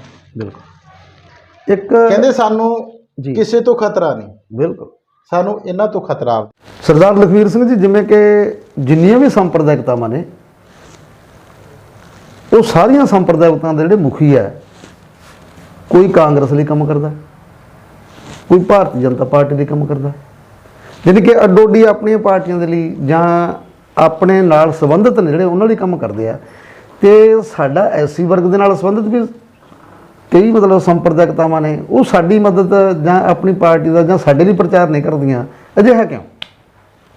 ਦੇਖੋ ਜੀ, ਬੜਾ ਵੱਡਾ ਤੁਹਾਡਾ ਸਵਾਲ ਹੈ ਇਸ ਗੱਲ ਦਾ। ਜੀ ਵੈਸੇ ਧਾਰਮਿਕ ਮਾਮਲਿਆਂ ਦੇ ਵਿੱਚ ਮੈਨੂੰ ਨਹੀਂ ਇਸ ਤਰ੍ਹਾਂ ਦੀ ਗੱਲ ਕਰਨੀ ਚਾਹੀਦੀ, ਜੀ ਪਰ ਜਿਹੜਾ ਸੱਚ ਹੈ ਮੈਂ ਕਹਿਣਾ ਉਹਨੂੰ ਲੁਕਾਉਣਾ ਨਹੀਂ ਚਾਹੀਦਾ। ਬਿਲਕੁਲ। ਸੱਚ ਨੂੰ ਕਦੇ ਵੀ ਲੁਕਾਉਣਾ ਨਹੀਂ ਚਾਹੀਦਾ। ਜੀ ਜਿਹੜੀਆਂ ਇਹ ਤਾਕਤਾਂ ਨੇ, ਤੁਸੀਂ ਕਦੇ ਦੇਖ ਲਓ ਕਿ ਸਾਡਾ ਸਮਾਜ ਸਿਰਫ ਉੱਥੇ ਸੇਵਾ ਦੇ ਲਈ ਜਾ ਰਿਹਾ ਕਿ ਸੇਵਾ ਕਰਾਂਗੇ ਮੇਵਾ ਮਿਲੂਗਾ। ਜੀ ਅਗਲੇ ਪਿਛਲੇ ਜਨਮ ਦੀਆਂ ਗੱਲਾਂ ਜੁਗਾਂ ਦੀਆਂ ਕਰਦੇ ਨੇ, ਪਰ ਉਹ ਅਸਲ ਵਿੱਚ ਕਹਾਣੀ ਇਹ ਵਾਪਰਦੀ ਹੈ, ਰਿਜ਼ਲਟ ਇਹ ਨਿਕਲਦਾ ਹੈ ਜੀ ਜਿਹੜੀ ਪਾਉਣ ਦੇ ਵਿੱਚ ਸਾਨੂੰ ਪੁੱਛ ਕੱਢਦੇ ਹਾਂ ਅਸੀਂ। ਜੀ ਪਾਉਣ ਚ ਆਈ ਚ ਪੁੱਛ ਕੱਢਦਾ ਚੇਲਾ, ਜੀ ਤੇ ਅਸੀਂ ਵੀ ਚੇਲੇ ਆ। ਜੀ ਅਸੀਂ ਪੁੱਛ ਇਹ ਕੱਢ ਰਹੇ ਹਾਂ ਕਿ ਇਹ ਗੈਰ ਰਾਜਨੀਤਿਕ ਜੜ੍ਹਾਂ ਨੇ। ਬਹੁਤ ਇਹ ਗੈਰ ਰਾਜਨੀਤਿਕ ਜੜ੍ਹਾਂ ਨੇ ਪਾਰਟੀਆਂ ਦੀਆਂ। ਤੇ ਜਦੋਂ ਟਾਈਮ ਆਉਂਦਾ ਇਲੈਕਸ਼ਨ ਦਾ, ਜੀ ਉਦੋਂ ਵੋਟ ਰੂਪੀ ਆਸ਼ੀਰਵਾਦ ਦੇ ਲਈ ਵਰਤੇ ਜਾਂਦੇ ਨੇ, ਜਿਹਨੂੰ ਉਹਨੂੰ ਵੋਟ ਦੇ ਵਿੱਚ ਕਨਵਰਟ ਕਰ ਦਿੰਦੇ ਆ। ਕੁਐਟ ਕਰਦੇ ਨੇ ਜੀ ਤਾਂ ਬਸਪਾ ਦੇ ਲੀਡਰਸ਼ਿਪ ਆ ਜਿਹੜੀ, ਜੀ ਉਹ ਖੁਸ਼ੀ ਨੂੰ ਸੋਚੇ ਇਹ ਗੱਲ ਕਿ ਵੀ ਕਦੇ ਸਾਡੇ ਬੰਨੀ ਝੁਕਾਅ ਹੋ ਜਾਊਗਾ ਇਹਨਾਂ ਦਾ, ਵੀ ਸਾਡੀ ਇਹ ਕਦੇ ਮਦਦ ਕਰਨਗੇ ਨਾ, ਵੀ ਅਜਿਹਾ ਨਹੀਂ ਹੋ ਸਕਦਾ। ਇਹ ਜ਼ਿੰਦਗੀ ਭਰ ਮੈਂ ਐਫੀਡੇਵਿਟ ਤੇ ਲਿਖ ਕੇ ਦੇਣ ਨੂੰ ਤਿਆਰ ਹਾਂ ਜੀ ਜੇ ਕਦੇ ਇਸ ਤਰ੍ਹਾਂ ਦਾ ਮਾਹੌਲ ਸਾਡੇ ਬੰਨੀ ਆ ਜੇ, ਕਿਉਂਕਿ ਸਿਰਫ ਤੇ ਸਿਰਫ ਉੱਥੇ ਨੋਟਾਂ ਦਾ ਚੜਾਵਾ ਚੜਦਾ ਹੈ। ਨਹੀਂ ਲਖਵੀਰ ਸਿੰਘ ਜੀ, ਇਹ ਤਾਂ ਤੁਸੀਂ ਮੰਨਦੇ ਹੋ ਨਾ ਕਿ ਕਈ ਸੰਪਰਦਾਇਕਤਾਵਾਂ ਦੇ ਮੁਖੀ ਜਿਹੜੇ ਉਹ ਸਾਡੇ ਨਾਲ ਸੰਬੰਧਿਤ ਆ, ਮੰਨਦੇ ਤਾਂ ਗੱਲ ਤੁਸੀਂ? ਦੇਖੋ ਜਿਹੜੀ RSS ਹੈ, ਜੀ ਮੈਂ ਹਮੇਸ਼ਾ ਹੀ ਸਟੇਜ ਤੋਂ ਇਹ ਕਹਿਣਾ ਹੁੰਦਾ, ਜੀ RSS ਤਾਂ ਹਰ ਜਾਤ ਚੋਂ ਹੈ। ਜੀ ਜਿੰਨੀਆਂ ਵੀ ਅਸੀਂ ਤਾਂ ਜਾਤ ਤਾਂ ਕਹਿਣਾ ਸ਼ਬਦ ਹੀ ਸਾਡੇ ਲਈ ਐ ਬਣ ਜਾਂਦਾ, ਕਿਉਂਕਿ ਅਸੀਂ ਗੁਰੂਆਂ ਦੀ ਵਿਚਾਰਧਾਰਾ ਨਾਲ ਲੱਗੇ ਹੋਏ ਆ। ਬਿਲਕੁਲ। ਅਸੀਂ ਤਾਂ ਸਿਰਫ ਮਨੁੱਖ ਨੂੰ ਮਨੁੱਖ ਕਹਿੰਦੇ ਆ। ਬਿਲਕੁਲ। ਪਰ ਮਜਬੂਰੀ ਆ ਸਾਡੀ ਕਹਿਣਾ ਜੀ ਕਿ ਉਹ ਤਾਂ ਕਿਸੇ ਚੋਂ ਵੀ ਹੋ ਸਕਦੇ ਆ। ਜਿਹੜੀ ਸ਼ੈਤਾਨੀ ਸੋਚ ਆ, ਤਾਕਤ ਆ ਸ਼ੈਤਾਨੀ, ਜੀ, ਲਾਲਚ ਪ੍ਰਤੀ, ਜੀ, ਉਹਦਾ ਨਾਂ ਰਸਸ ਆ। ਬਿਲਕੁਲ। ਇੱਕ ਤਾਂ ਹੁੰਦੇ ਆ ਸਮਾਜਿਕ ਹਿੱਤ, ਉਹ ਤਾਂ ਅਸੀਂ ਲੜ ਰਹੇ ਹਾਂ ਲੜਾਈ। ਇੱਕ ਹੁੰਦਾ ਨਿੱਜੀ ਹਿੱਤ। ਨਿੱਜੀ ਹਿੱਤ ਜੀ। ਤੇ ਉਹ ਮੈਂ ਕਹਿਣਾ ਵੀ ਜਿਹੜੇ ਉਹ ਲੱਗੇ ਨੇ, ਮੈਂ ਨਾ ਜੇ ਕੋਈ ਕਿਸੇ ਨੂੰ ਸ਼ਬਦ ਕਹੇ ਤਾਂ ਯਾਰ ਪਤਾ ਨਹੀਂ ਕਿੰਨਿਆਂ ਦੇ ਦਿਲ ਟੁੱਟ ਜਾਣਗੇ। ਅਸੀਂ ਦਿਲ ਨਹੀਂ ਕਿਸੇ ਦਾ ਤੋੜਨਾ ਚਾਹੁੰਦੇ, ਕੋਈ ਵੀ ਧਿਰ ਹੈ, ਪਰ ਉਹ ਨਿੱਜੀ ਸਵਾਰਥ 'ਚ ਨਿੱਜੀ ਹਿੱਤਾਂ ਨੂੰ ਤਰਜੀਹ ਦਿੰਦੇ ਆ। ਨਿੱਜੀ ਹਿੱਤਾਂ ਨੂੰ। ਜੀ। ਕਿਸੇ ਨੂੰ ਤਾਂ ਆਏ ਆ ਵੀ ਸਾਡੇ ਕੇਸ ਵਾਪਸ ਹੋ ਜਾਣਗੇ। ਜੀ। ਕਿਸੇ ਨੂੰ ਆਏ ਆ ਵੀ ਮੇਰੀ ਗਾਹਾਂ ਪ੍ਰਮੋਸ਼ਨ ਹੋ ਜਾਣੀ ਹੈ ਮੇਰੇ ਬੱਚਿਆਂ ਦੀ। ਜੀ। ਸਭ ਪਰਿਵਾਰਵਾਦ ਵਾਲੇ ਨੇ। ਤੇ ਮੈਂ ਕਾਂਸ਼ੀ ਰਾਮ ਨੂੰ ਸੰਤ ਕਿਉਂ ਕਿਹਾ? ਬਿਲਕੁਲ। ਕਿ ਉਹਨਾਂ ਦੇ ਇੱਕ ਵੀ ਪਹਿਲੇ ਨੰਬਰ 1 ਤਾਂ ਬੈਂਕ ਅਕਾਊਂਟ ਨਹੀਂ ਸੀ ਉਹਨਾਂ ਦਾ। ਬਹੁਤ ਵੱਡੀ ਗੱਲ ਹੈ ਜੀ, ਬਹੁਤ ਜ਼ਿਆਦਾ ਵੱਡੀ ਗੱਲ ਹੈ। ਇੱਕ ਵੀ ਪਲਾਟ, ਜੀ, ਇੱਕ ਵੀ ਕੋਠੀ ਬਹੁਤ ਜੇ ਕਾਂਸ਼ੀ ਰਾਮ ਦੇ ਨਾਂ ਤੇ ਨਿਕਲਿਆ ਹੋਵੇ ਤਾਂ ਅਸੀਂ ਦੇਣਦਾਰ ਹਾਂ। ਬਹੁਤ ਵੱਡੀ ਗੱਲ ਹੈ ਜੀ। ਫਿਰ ਅਸੀਂ ਉਹਨੂੰ ਤਾਂ ਸੰਤ ਕਹਿੰਦੇ ਹਾਂ। ਬਿਲਕੁਲ। ਸਰਦਾਰ ਲਖਵੀਰ ਸਿੰਘ ਜੀ, ਤੁਸੀਂ ਬੜੀ ਵੱਡੀ ਗੱਲ ਕਹੀ ਇਹ ਕਿ ਵੀ ਉਹਨਾਂ ਦੇ ਨਾਂ ਤੇ ਕੋਈ ਵੀ ਨਿੱਜੀ ਜਾਇਦਾਦ ਨਹੀਂ ਗਈ। ਪਰ ਅਕਸਰ ਇਹ ਸਵਾਲ ਤੁਹਾਡੇ ਤੇ ਕੀਤਾ ਜਾਂਦਾ ਕਿ ਬਹੁਜਨ ਸਮਾਜ ਪਾਰਟੀ ਦਾ ਮੈਨੀਫੈਸਟੋ ਕੀ ਹੈ? ਜਿਹੜਾ ਸਾਡਾ ਚੋਣ ਮੈਨੀਫੈਸਟੋ ਹੈ ਜੀ, ਮੈਂ ਕਾਂਸ਼ੀ ਰਾਮ ਸਾਹਿਬ ਦੇ ਬਹੁਤ ਨਜ਼ਦੀਕ ਰਿਹਾ ਜੀ, 2 ਵਾਰੀ ਖਾਣਾ ਵੀ ਛਕਿਆ ਉਹਨਾਂ ਦੇ ਨਾਲ। ਜੀ। ਇਹ ਪ੍ਰਾਪਤੀ ਮਾਨਯੋਗ ਗੋਗੀ ਸਾਹਿਬ ਨੇ ਕਰਾਈ ਹੈ। ਜਗਦੀਪ ਗੋਗੀ ਜੀ ਦੇ ਘਰ ਜਦੋਂ ਆਉਂਦੇ ਸੀ ਤਲਵੰਡੀ ਤੋਂ। ਤਲਵੰਡੀ ਸਾਹਿਬ ਜੀ, ਜੀ। ਤੋਂ ਤਖਤ ਸ੍ਰੀ ਦਮਦਮਾ ਸਾਹਿਬ ਵਾਲੇ। ਜੀ। ਤੇ ਮੈਂ ਉਸ ਵਕਤ ਰਾਜਨੀਤੀ ਦੇ ਵਿੱਚ ਪੈਰ ਰੱਖ ਰਿਹਾ ਸੀ ਹਜੇ, ਛੋਟੀ ਉਮਰ ਸੀ ਜਦੋਂ 96 ਦੇ ਅੰਦਰ ਜੀ। ਸਾਡੇ 11 ਮੈਂਬਰ ਪਾਰਲੀਮੈਂਟ ਚੁਣ ਕੇ ਗਏ ਜੀ। ਪਾਰਲੀਮੈਂਟ 'ਚ। ਤੇ ਹਾਲਾਤ ਦੇਸ਼ ਦੇ ਇਹੋ ਜਿਹੇ ਬਣ ਗਏ ਜੀ। ਕਿ ਨਾ ਬੀਜੇਪੀ ਦੀ ਐਨਡੀਏ ਦੀ ਸਰਕਾਰ ਬਣ ਰਹੀ ਸੀ, ਨਾ ਯੂਪੀਏ ਦੀ ਬਣ ਰਹੀ ਸੀਗੀ। ਬੀਜੇਪੀ 13 ਦਿਨਾਂ ਤੋਂ ਰਾਜ ਸੱਤਾ ਤੇ ਆਈ। ਬਿਲਕੁਲ, ਕੋਈ ਸ਼ੱਕ ਨਹੀਂ। ਤੇ ਹਾਲਾਤ ਇਹੋ ਜਿਹੇ ਪੈਦਾ ਹੋ ਗਏ ਵੀ ਕਹਿਣ ਲੱਗੇ ਵੀ ਕਾਂਸ਼ੀ ਰਾਮ ਸਾਹਿਬ ਨੂੰ ਪ੍ਰਧਾਨ ਮੰਤਰੀ ਬਣਾਇਆ ਜਾਵੇ। ਉਹਨਾਂ ਨੇ ਹਾਲਾਤ ਹੀ ਇਹੋ ਜਿਹੇ ਪੈਦਾ ਕਰਤੇ। ਚਲੋ ਉਹਨਾਂ ਨੇ ਕਰਤੇ ਜੇ ਹੋ ਗਏ, ਕਿਉਂਕਿ ਉਹਨੂੰ ਅਕਸਰ ਰਾਜਨੀਤੀ ਦਾ ਪੰਡਤ ਕਹਿੰਦੇ ਸੀ ਲੋਕ, ਕੋਈ ਸ਼ੱਕ ਨਹੀਂ ਇਹਦੇ 'ਚ ਕਿ ਰਾਜਨੀਤੀ ਆਉਣ ਵਾਲਾ ਭਵਿੱਖਬਾਣੀ ਪਹਿਲਾਂ ਕਰ ਦਿੰਦਾ ਸੀ ਉਹ। ਤਾਂ ਜਦੋਂ ਇਹ ਹਾਲਾਤ ਹੋਏ ਤਾਂ ਇੱਕ ਤੁਹਾਡੇ ਵਰਗੇ ਵੀਰਾਂ ਨੇ, ਪੱਤਰਕਾਰਾਂ ਨੇ, ਬਾਈ ਜੀ ਸਵਾਲ ਕਰ ਰਹੇ ਸੀ ਮੈਨੂੰ ਸਾਹਮਣੇ ਬੈਠੇ। ਪੱਤਰਕਾਰ ਨੇ ਪੁੱਛਿਆ ਵੀ ਤੁਹਾਡਾ ਚੋਣ ਮੈਨੀਫੈਸਟੋ ਕੀ ਹੈ, ਤੁਸੀਂ ਪ੍ਰਧਾਨ ਮੰਤਰੀ ਬਣ ਰਹੇ ਹੋਗੇ ਜੀ ਤੇ ਬਣ ਸਕਦੇ ਹੋ, ਹਾਲਾਤ ਇਹੋ ਜਿਹੇ ਨੇ ਜੀ। ਤਾਂ ਸਾਹਿਬ ਕਾਂਸ਼ੀ ਰਾਮ ਜੀ ਨੇ ਕਿਹਾ, ਮੇਰੇ ਅੱਜ ਵੀ ਸ਼ਬਦ ਯਾਦ ਆ, ਤੁਸੀਂ ਉਹ ਸੀਡੀ ਕਢਾ ਸਕਦੇ ਹੋ। ਬਿਲਕੁਲ। ਕਹਿੰਦਾ ਮੇਰਾ ਚੋਣ ਮੈਨੀਫੈਸਟੋ ਆ ਗੁਰੂ ਗ੍ਰੰਥ ਸਾਹਿਬ ਜੀ। ਗੁਰੂ ਗ੍ਰੰਥ ਸਾਹਿਬ ਦੀ ਵਿਚਾਰਧਾਰਾ ਨੂੰ ਲੈ ਕੇ ਸੰਵਿਧਾਨ ਲਿਖਿਆ ਗਿਆ ਦੇਸ਼ ਦਾ, ਬਾਬਾ ਸਾਹਿਬ ਅੰਬੇਡਕਰ ਨੇ। ਜੀ। ਮੇਰਾ ਗੁਰੂ ਗ੍ਰੰਥ ਸਾਹਿਬ ਦਾ ਚੋਣ ਮੈਨੀਫੈਸਟੋ ਆ, ਜਿਹੜਾ ਗੁਰੂ ਗ੍ਰੰਥ ਸਾਹਿਬ ਦੇ ਵਿੱਚ ਦਰਜ ਹੈ, ਮੈਂ ਉਹ ਕਰਨਾ ਚਾਹੁੰਦਾ। ਇੱਥੇ ਨਾ ਕੋਈ ਨੀਵਾਂ ਹੈ ਤੇ ਨਾ ਕੋਈ ਉੱਚਾ। ਕਹਿਣ ਦਾ ਅਰਥ ਕਿ ਜਦੋਂ ਅਸੀਂ ਉੱਭਰਦੇ ਆਂ ਤਾਂ ਸਾਡੀ ਉਦੋਂ ਜਾਤ ਆਟੋਮੈਟਿਕ ਹੀ ਪਰਖੀ ਜਾਂਦੀ ਹੈ। ਤੇ ਜਿਸ ਜਾਤ ਨੂੰ ਗੁਰੂ ਗ੍ਰੰਥ ਸਾਹਿਬ ਜੀ ਖਤਮ ਕਰਨਾ ਚਾਹੁੰਦੇ ਸੀ, ਤਾਂ ਉਸੇ ਲਕਸ਼ ਨੂੰ ਲੈ ਕੇ ਸਾਹਿਬ ਕਾਂਸ਼ੀ ਰਾਮ ਜੀ ਚੱਲੇ ਸੀ ਕਿ ਮੈਂ ਜਾਤ ਪਾਤ ਤੋਂ, ਮੈਂ ਸਰਬੱਤ ਖਾਲਸਾ ਇਕੱਠਾ ਕਰ ਰਿਹਾ। ਸਭ ਦਾ ਭਲਾ ਮੰਗਣ ਵਾਲਾ ਖਾਲਸਾ ਮੈਂ ਇਕੱਠਾ ਕਰ ਰਿਹਾ। ਜਿਹੜੇ ਕਿ ਕਾਂਸ਼ੀ ਰਾਮ ਜੀ ਇਹ ਕਹਿੰਦੇ ਸੀ ਵੀ ਜੋ ਸ੍ਰੀ ਗੁਰੂ ਗ੍ਰੰਥ ਸਾਹਿਬ ਜੀ ਕਹਿੰਦੇ ਆ ਵੀ ਅਸੀਂ ਉਹ ਇਹਨਾਂ ਵਿੱਚ ਲਾਗੂ ਕਰਨਾ ਚਾਹੁੰਦੇ ਆ। ਭਾਰਤੀ ਜਨਤਾ ਪਾਰਟੀ ਬਾਰੇ ਤੇ ਆਮ ਆਦਮੀ ਪਾਰਟੀ ਬਾਰੇ ਤੁਹਾਡੇ ਕੀ ਵਿਚਾਰ ਨੇ? ਮੌਜੂਦਾ ਸਰਕਾਰ ਤੋਂ ਕਿੰਨੇ ਕੁ ਖੁਸ਼ ਹੋ ਜਾਂ ਕਿੰਨੇ ਕੁ ਨਾ ਖੁਸ਼ ਹੋ? ਇਹਨਾਂ ਬਾਰੇ ਤਾਂ ਮੈਂ ਚਲੋ ਠੀਕ ਹੈ ਤੁਹਾਨੂੰ ਦੱਸ ਦੂੰਗਾ। ਤੇ ਕਾਂਗਰਸ ਨਾਲ ਤੁਹਾਡਾ ਕੀ ਰਿਸ਼ਤਾ ਹੈ ਉਹਦੇ ਬਾਰੇ ਪੁੱਛਿਆ ਹੀ ਨਹੀਂ ਜੀ। ਉਹਨਾਂ ਦਾ ਕੀ ਖਿਆਲ ਆ ਵੀ ਜੀ। ਇਹ ਜਿਹੜੇ, ਮੈਂ ਤਾਂ ਇੱਕ ਗੱਲ ਸੋਚਦਾ ਕਿ ਭਾਰਤੀ ਜਨਤਾ ਪਾਰਟੀ ਹੈ ਜਿਹੜੀ ਜੀ, ਉਹਦੇ ਵਿੱਚ ਸਾਡੇ 60 MP ਬੈਠੇ ਨੇ ਜੀ, ਫੁੱਲ ਤੇ ਚੁਣੇ ਹੋਏ ਜੀ। ਹੁਣ ਤਾਂ ਤੁਹਾਨੂੰ ਪਤਾ ਕਿ ਚੌਥਾ ਹਿੱਸਾ ਸਾਡਾ ਰਾਜ ਦਾ ਹੈਗਾ। 131 MLA ਸਾਡੇ ਹੈਗੇ ਨੇ ਸਟੂਲ ਕਾਸਟ ਜੀ। ਪਰ 60 ਤਾਂ ਫੁੱਲ ਦੇ ਉੱਤੇ ਜਿੱਤ ਕੇ ਗਏ ਨੇ, ਮੌਜੂਦਾ ਇਸ ਵਕਤ ਬੈਠੇ ਨੇ ਪਾਰਲੀਮੈਂਟ 'ਚ। ਤੇ ਬੀਜੇਪੀ ਕੋਲੇ ਹੈਗੇ ਨੇ 300 ਤੇ 3। ਕੋਈ ਸ਼ੱਕ ਨਹੀਂ। ਤੇ ਮੈਨੂੰ 60 ਕੱਢ ਕੇ ਉਹਦਾ ਅੰਕੜਾ ਦੱਸੋ ਨਾ, ਫਿਰ ਸਰਕਾਰ ਡਿੱਗਦੀ ਹੈ ਨਾ। ਬਿਲਕੁਲ। ਜੇ ਸਾਡੇ ਵਾਲੇ ਚ ਆਉਣ, ਬਿਲਕੁਲ, ਜੇ ਸਾਡੇ ਵਾਲੇ ਚ ਆਉਣ ਕਿ ਇਹ ਬਾਬਾ ਸਾਹਿਬ ਦੇ ਸੰਵਿਧਾਨ ਨੂੰ ਖਤਮ ਕਰ ਰਹੇ ਨੇ। ਜੀ ਬਾਬਾ ਸਾਹਿਬ ਦੇ ਸੰਵਿਧਾਨ ਨੂੰ ਖਤਮ ਕਰਨ ਤੇ ਲੱਗੇ ਹੋਏ ਨੇ ਅੱਜ। ਪੂਰਾ ਅੱਡੀ ਜੁੱਟਿਆ ਜ਼ੋਰ ਲੱਗਿਆ ਇਹਦੇ 'ਚ, ਕੋਈ ਜ਼ੋਰ ਲੱਗ ਗਿਆ, ਕੋਈ ਦੋ ਰਾਵਾਂ ਨਹੀਂ। ਤੇ ਅਸੀਂ 17 ਜਦੋਂ ਸਾਡੇ ਰਾਜ ਸਭਾ ਮੈਂਬਰ ਸੀਗੇ, ਉਸ ਵਕਤ ਤੱਕ ਅਸੀਂ ਇਤਨਾ ਦਾ ਫੌ ਨਹੀਂ ਪੈਣ ਦਿੱਤਾ ਸੰਵਿਧਾਨ ਤੇ। ਜੀ 17 MP ਸੀ ਜਦੋਂ ਸਾਡੇ ਰਾਜ ਸਭਾ ਦੇ, ਅਸੀਂ ਲੋਕ ਸਭਾ ਚ ਤਾਂ ਇਹ ਪਾਸ ਹੋ ਜਾਂਦੇ ਸੀ ਉਦੋਂ ਵੀ, ਕਿਉਂਕਿ ਸਾਡੇ ਅਖੀਰ 21 ਜਿੱਤੇ ਸੀ ਜੀ।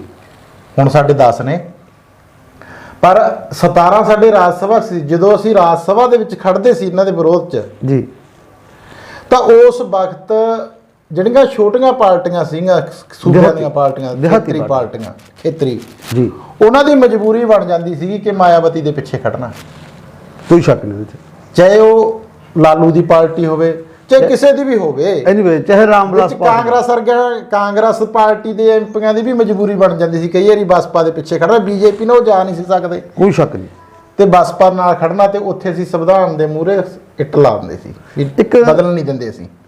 ਪੂਰਾ ਇੰਪੋਰਟੈਂਟ ਕੁਐਸਚਨ ਹੈ। ਜੇ ਸਪੋਜ਼ ਕਰੋ ਕੱਲ੍ਹ ਨੂੰ ਮਨੂ ਸਿਮਰਤੀ ਲਾਗੂ ਹੁੰਦੀ ਹੈ, ਹਾਂਜੀ, ਬਹੁਜਨ ਦਾ ਕੀ ਰੋਲ ਹੋਊਗਾ? ਦੇਖੋ ਮੇਰੀ ਗੱਲ ਸੁਣੋ, ਜਿਹੜੀ ਮਨੂ ਸਿਮਰਤੀ ਹੈ ਅੱਜ ਉਹ ਚੱਲ ਰਹੀ ਹੈ ਜੀ, ਪਰ ਡਿੱਕਾ ਕਿਤੇ ਨਾ ਕਿਤੇ ਆ ਕੇ ਸੰਵਿਧਾਨ ਬਣ ਜਾਂਦਾ ਹੈ। ਹੁਣ ਸਾਨੂੰ ਪੂਰਾ ਖਤਰਾ ਹੈ।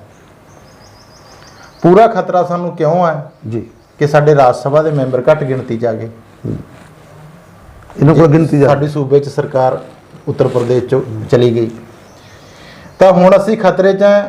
ਪਰ ਸਾਨੂੰ ਮਾਣ ਹੈ ਇੱਕ, ਕਿ ਜਿਸ ਕੌਮ ਦੇ ਵਿੱਚ ਲਖਵੀਰ ਸਿੰਘ ਨਿੱਕੇ ਨੇ ਜਨਮ ਲੈਤਾ ਨਾ ਜੀ, ਜੇ ਸੰਵਿਧਾਨ ਤੇ ਆਂਚ ਆਈ ਤਾਂ ਬਹੁਤ ਭੈੜੇ। ਤੁਸੀਂ 2 ਅਪ੍ਰੈਲ ਦਾ ਇਤਿਹਾਸ ਪੜ੍ਹ ਕੇ ਦੇਖ ਲਓ, ਪਿਛਲਾ 18 ਵਾਲਾ, 2018 ਵਾਲਾ, ਬਿਲਕੁਲ 2 ਅਪ੍ਰੈਲ ਵਾਲਾ ਤੁਸੀਂ ਸੀਨ ਕਰਕੇ ਦੇਖ ਲਓ। ਕਿਸਾਨ ਤਾਂ 1.5 ਸਾਲ ਬੈਠੇ ਰਹੇ ਨੇ ਇੱਥੇ, ਤੁਸੀਂ ਇੱਕ ਦਿਨ ਬੈਠੇ, ਅਸੀਂ ਇੱਕ ਦਿਨ ਦੇ ਵਿੱਚ ਤਖਤਾ ਪਲਟਤਾ ਸੀ। ਕੋਈ ਸ਼ੱਕ ਨਹੀਂ ਤੇ ਅਸੀਂ ਕਹਿੰਦੇ ਆ, ਤੇ ਨਾ ਸਾਡੇ ਕੋਲੇ ਜ਼ਮੀਨ ਹੈ ਜੀ, ਨਾ ਸਾਡੇ ਕੋਲੇ ਕੋਈ ਕਿਸੇ ਮੰਦਿਰ ਦਾ ਪੈਸਾ ਹੈ, ਜੀ ਨਾ ਕਿਸੇ ਡੇਰੇ ਦਾ ਪੈਸਾ ਸਾਡੇ ਕੋਲੇ, ਜੀ, ਨਾ ਕਿਸੇ ਗੁਰੂ ਘਰ ਦੀ ਕੋਲਕਾ ਸਾਡੇ ਕੋਲੇ, ਜੀ, ਪਰ ਸਾਡੀ ਜ਼ਮੀਰ ਹੈਗੀ ਹੈ, ਬਿਲਕੁਲ ਜਿੰਨੇ ਅੱਗ ਦੀ ਜਿਉਂਦੀ ਹੈ।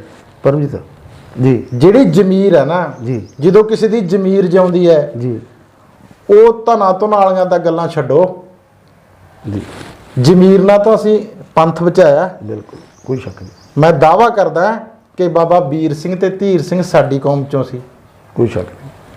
ਤੇ ਦਿੱਲੀੋਂ ਸੀਸ ਲਿਆਉਣ ਵਾਲਾ ਬਾਬਾ ਜੀਵਨ ਸਿੰਘ ਸੀ, ਜਿਹਨੇ 11 ਜੀ ਪਰਿਵਾਰ ਦੇ ਬਾਰੇ 11 ਜੀ ਪਰਿਵਾਰ ਦੇ ਵਾਰ ਕੇ ਹਿੰਦ ਦੀ ਚਾਦਰ ਰੱਖੀ। ਲੋਕ ਕਹਿੰਦੇ ਨੇ ਕਿ ਹਿੰਦ ਦੀ ਚਾਦਰ ਰੱਖੀ, ਜੀ, ਪਰ ਮੈਂ ਫਕਰ ਨਾਲ ਕਹਿਣਾ ਕਿ ਉਹ ਸਾਡੀ ਕੌਮ ਚੋਂ ਸੀ, ਜੀ, ਤੇ ਅਸੀਂ ਉਹਨਾਂ ਦੀ ਵੰਸ਼ਾਂ। ਜੀ, ਅੰਬੇਡਕਰ ਵਰਗਿਆਂ ਨੇ, ਜਿਨ੍ਹਾਂ ਨੇ ਉਹਨਾਂ ਦੀ ਗੱਲਾਂ ਤੋਂ ਸੇਧ ਲੈ ਕੇ ਦੇਸ਼ ਦਾ ਸੰਵਿਧਾਨ ਲਿਖਿਆ, ਜੀ, ਅਸੀਂ ਇੱਟ ਨਾਲ ਇੱਟ ਵਜਾ ਦੇਾਂਗੇ, ਸੰਵਿਧਾਨ ਨੂੰ ਆਂਚ ਨਹੀਂ ਆਉਣ ਦੇਵਾਂਗੇ। ਮਨੂ ਸਿਮਰਤੀ ਲਾਗੂ ਨਹੀਂ ਹੋਣੀ, ਨਹੀਂ ਹੋਣ ਦੇ। ਗੁੱਸਾ ਬਹੁਤ ਜ਼ਿਆਦਾ ਹੈ ਜੀ, ਗੁੱਸਾ ਤਾਂ ਇੰਨਾ ਆਉਂਦਾ ਹੈ ਸਾਡੇ ਵਾਲੇ ਪਰਿਵਾਰ ਤੇ, ਜੀ, ਠੀਕ ਹੈ। ਜਦੋਂ ਕਿਸੇ ਸ਼ਾਇਰ ਨੇ ਲਿਖਿਆ, ਜੀ, ਸ਼ਾਇਰ ਕਿਹੜਾ ਚਮਕੀਲੇ ਨੇ ਲਿਖਿਆ ਕਿ ਕੀ ਜ਼ੋਰ ਗਰੀਬਾਂ ਦਾ, ਵਾਹ, ਕੀ ਜ਼ੋਰ ਗਰੀਬਾਂ ਦਾ, ਝਿੜਕ ਮੁੜ ਗਏ। ਮਾਰੀ ਚਿਰਕ ਸੋਹਣੇ ਮੁੜ, ਬਸ ਗਾਹਾਂ ਵਾਲਾ ਮੈਂ ਸ਼ਬਦ ਨਹੀਂ ਬੋਲਦਾ ਜੀ, ਵੀ ਝਿੜਕ ਨਾ ਮੁੜ ਗਏ। ਤੇ ਮੈਂ ਕਹਿੰਦਾ ਯਾਰ ਜ਼ੋਰ ਇੰਨਾ ਸਾਡੇ 'ਚ, ਆਹ ਪਰ ਉਹਨੂੰ ਇਕੱਠਾ ਕਰਨ ਦੀ ਲੋੜ ਹੈ। 35 ਜਿਹੜੇ ਸਾਡੇ 35,000 ਮੁਲਾਜ਼ਮ ਹੈ, ਜੇ ਸਾਡੇ ਬੰਨੀ ਮੂੰਹ ਭਮਾ ਲੈਣ, ਬੇਸ਼ੱਕ ਚੋਰੀਆਂ ਭਮਾ ਲੈਣ ਯਾਰ, ਉਹ ਦਿਖਾਈ ਉਧਰ ਹੀ ਦੇ ਜਾਣ, ਸਾਡੇ ਬੰਨੀ ਨੂੰ ਮੂੰਹ ਕਰ ਲੈਣਾ, 1-1 ਹਜ਼ਾਰ ਰੁਪਇਆ ਸਾਨੂੰ ਉਹ ਚੰਦਾ ਦੇ ਦੇਣਾ ਲੱਗ ਜਾਣ ਮੁਲਾਜ਼ਮ। ਤੇ ਸਿੱਧੂ ਨੇ ਗੀਤ ਨਹੀਂ ਗਾਇਆ, ਕਹਿੰਦਾ ਤਖਤਾ ਜਵਾਨੇ ਦਾ ਪਲਟ ਹੋ ਗਿਆ। ਮੈਂ ਦਾਅਵਾ ਕਰਦਾ ਬਠਿੰਡੇ ਦੇ ਅੰਦਰੋਂ ਰਿਜ਼ਲਟ ਦੇ ਦਿਆਂਗੇ।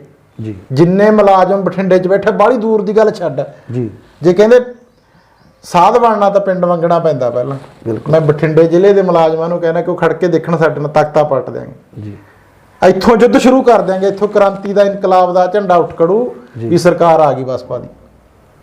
ਬਹੁਤ ਬਹੁਤ ਧੰਨਵਾਦ। 24 'ਚ ਹੀ ਦਿਖਾ ਦਿਆਂਗੇ ਝੱਟ।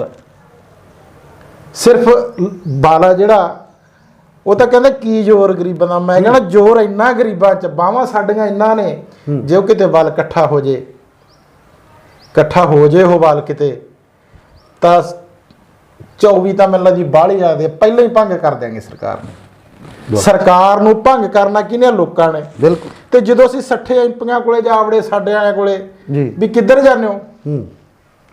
ਮੈਂ ਤਾਂ ਕਹਿਣਾ ਬੀਜੇਪੀ ਦਾ ਤੇ ਆਮ ਆਦਮੀ ਪਾਰਟੀ ਦਾ ਘਰਾਓ ਕਰਨਾ ਹੀ ਛੱਡੇ, ਸਾਡੀ ਪਾਰਟੀ ਘਰਾਓ ਹੀ ਸੀ ਸਾਡੇ ਵਾਲੇ ਲਾਣੇ ਦਾ ਕਰਿਆ ਕਰਕੇ ਜਾ ਕੇ। ਬਿਲਕੁਲ। ਜਿਹੜੇ ਸਾਡੇ ਹੱਕ 'ਚ ਨਹੀਂ ਬੋਲ ਰਹੇ, ਜਿਹੜੇ ਸਾਡੇ ਹੱਕ 'ਚ ਨਹੀਂ ਬੋਲਦੇ ਜੀ, ਤੇ ਉਹ ਰਿਜ਼ਰਵ ਸੀਟਾਂ ਤੇ ਉਹ ਬਾਬਾ ਸਾਹਿਬ ਦੀ ਬਦੌਲਤ ਉਹ ਜਿੱਤੇ ਬੈਠੇ ਨੇ। ਤੇ ਜੋ 60 ਪਾਸੇ ਹਟਦੇ ਨੇ ਅੱਜ ਫੁੱਲ ਵਾਲੇ, ਤਾਂ ਸਰਕਾਰ ਡਿੱਗਦੀ ਹੈ ਜੀ। ਤੇ ਉਹ 35 ਲੱਖ ਮੁਲਾਜ਼ਮਾਂ ਜਿਹੜਾ ਉਹ ਚੜ੍ਹਦੀ ਕਲਾ 'ਚ ਕਰਦੇ ਸਾਨੂੰ ਜੀ, ਤੇ ਆਟੋਮੈਟਿਕ ਉਹਨਾਂ ਦੇ ਨੌਕਰੀਆਂ ਬਹਾਲ ਕਰ ਦਿਆਂਗੇ ਅਸੀਂ। ਹੁਣ ਉਹਨਾਂ ਦੇ ਬੱਚਿਆਂ ਨੂੰ ਦੇਖੋ, ਕੋਈ ਤਾਂ ਵਕੀਲ ਦਾ ਕੋਰਸ ਕਰਵਾਈ ਜਾਂਦਾ ਉਹਦੇ ਬੱਚੇ ਨੂੰ, ਜਿਹੜੇ ਸਾਡੇ ਵਾਲੇ ਪੜ੍ਹੇ ਲਿਖੇ ਨੇ ਜੀ। ਕੋਈ ਕਹਿੰਦਾ ਵੀ ਮੈਂ ਵੱਡਾ ਡਾਕਟਰ ਬਣਾਉਂਗਾ ਜੀ, ਕੋਈ ਕਹਿੰਦਾ ਘੱਟੋ ਘੱਟ ਯਾਰ ਐਸਡੀਐਮ ਡੀਸੀ ਤਾਂ ਲੱਗੇ ਹੀ ਮੇਰਾ ਜੀ।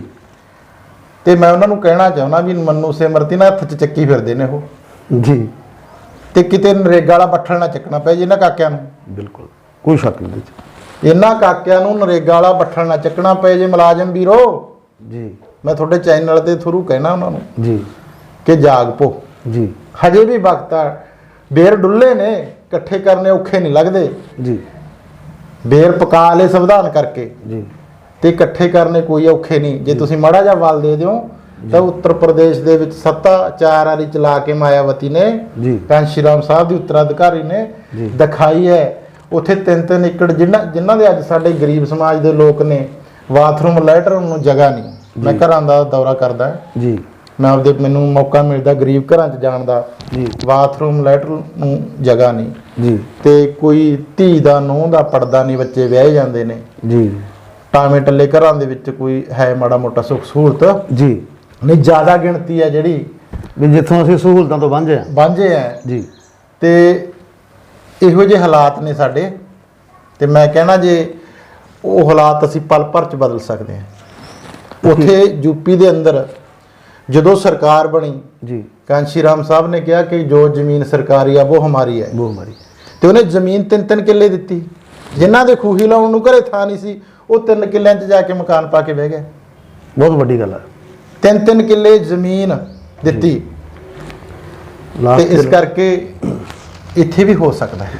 ਸਰਦਾਰ ਲਖਵੀਰ ਸਿੰਘ ਜੀ, ਅਖੀਰ ਤੇ ਜਿਹੜਾ ਖਾਸ ਕਰਕੇ ਐਸਸੀ ਵਰਗ ਨੌਕਰੀਆਂ ਤੋਂ ਕੱਢਿਆ ਗਿਆ, ਜਾਂ ਐਸਸੀ ਵਰਗ ਦੇ ਨਾਲ ਸੰਬੰਧਿਤ ਸਾਡੀਆਂ ਪਹਿਲਾਂ ਵਾਲੀਆਂ ਸੁਵਿਧਾਵਾਂ ਵੀ ਖੋਲ੍ਹ ਲਈਆਂ ਗਈਆਂ, ਜਾਂ ਐਸਸੀ ਵਰਗ ਦੇ ਨਾਲ ਸੰਬੰਧਿਤ ਜਿੰਨੇ ਵੀ ਸਾਡੇ ਵੀਰ ਨੇ, ਉਹਨਾਂ ਬਾਰੇ ਤੁਸੀਂ ਕੀ ਕਹਿਣਾ ਚਾਹੋਗੇ? ਮੇਰਾ ਅਖੀਰਲਾ।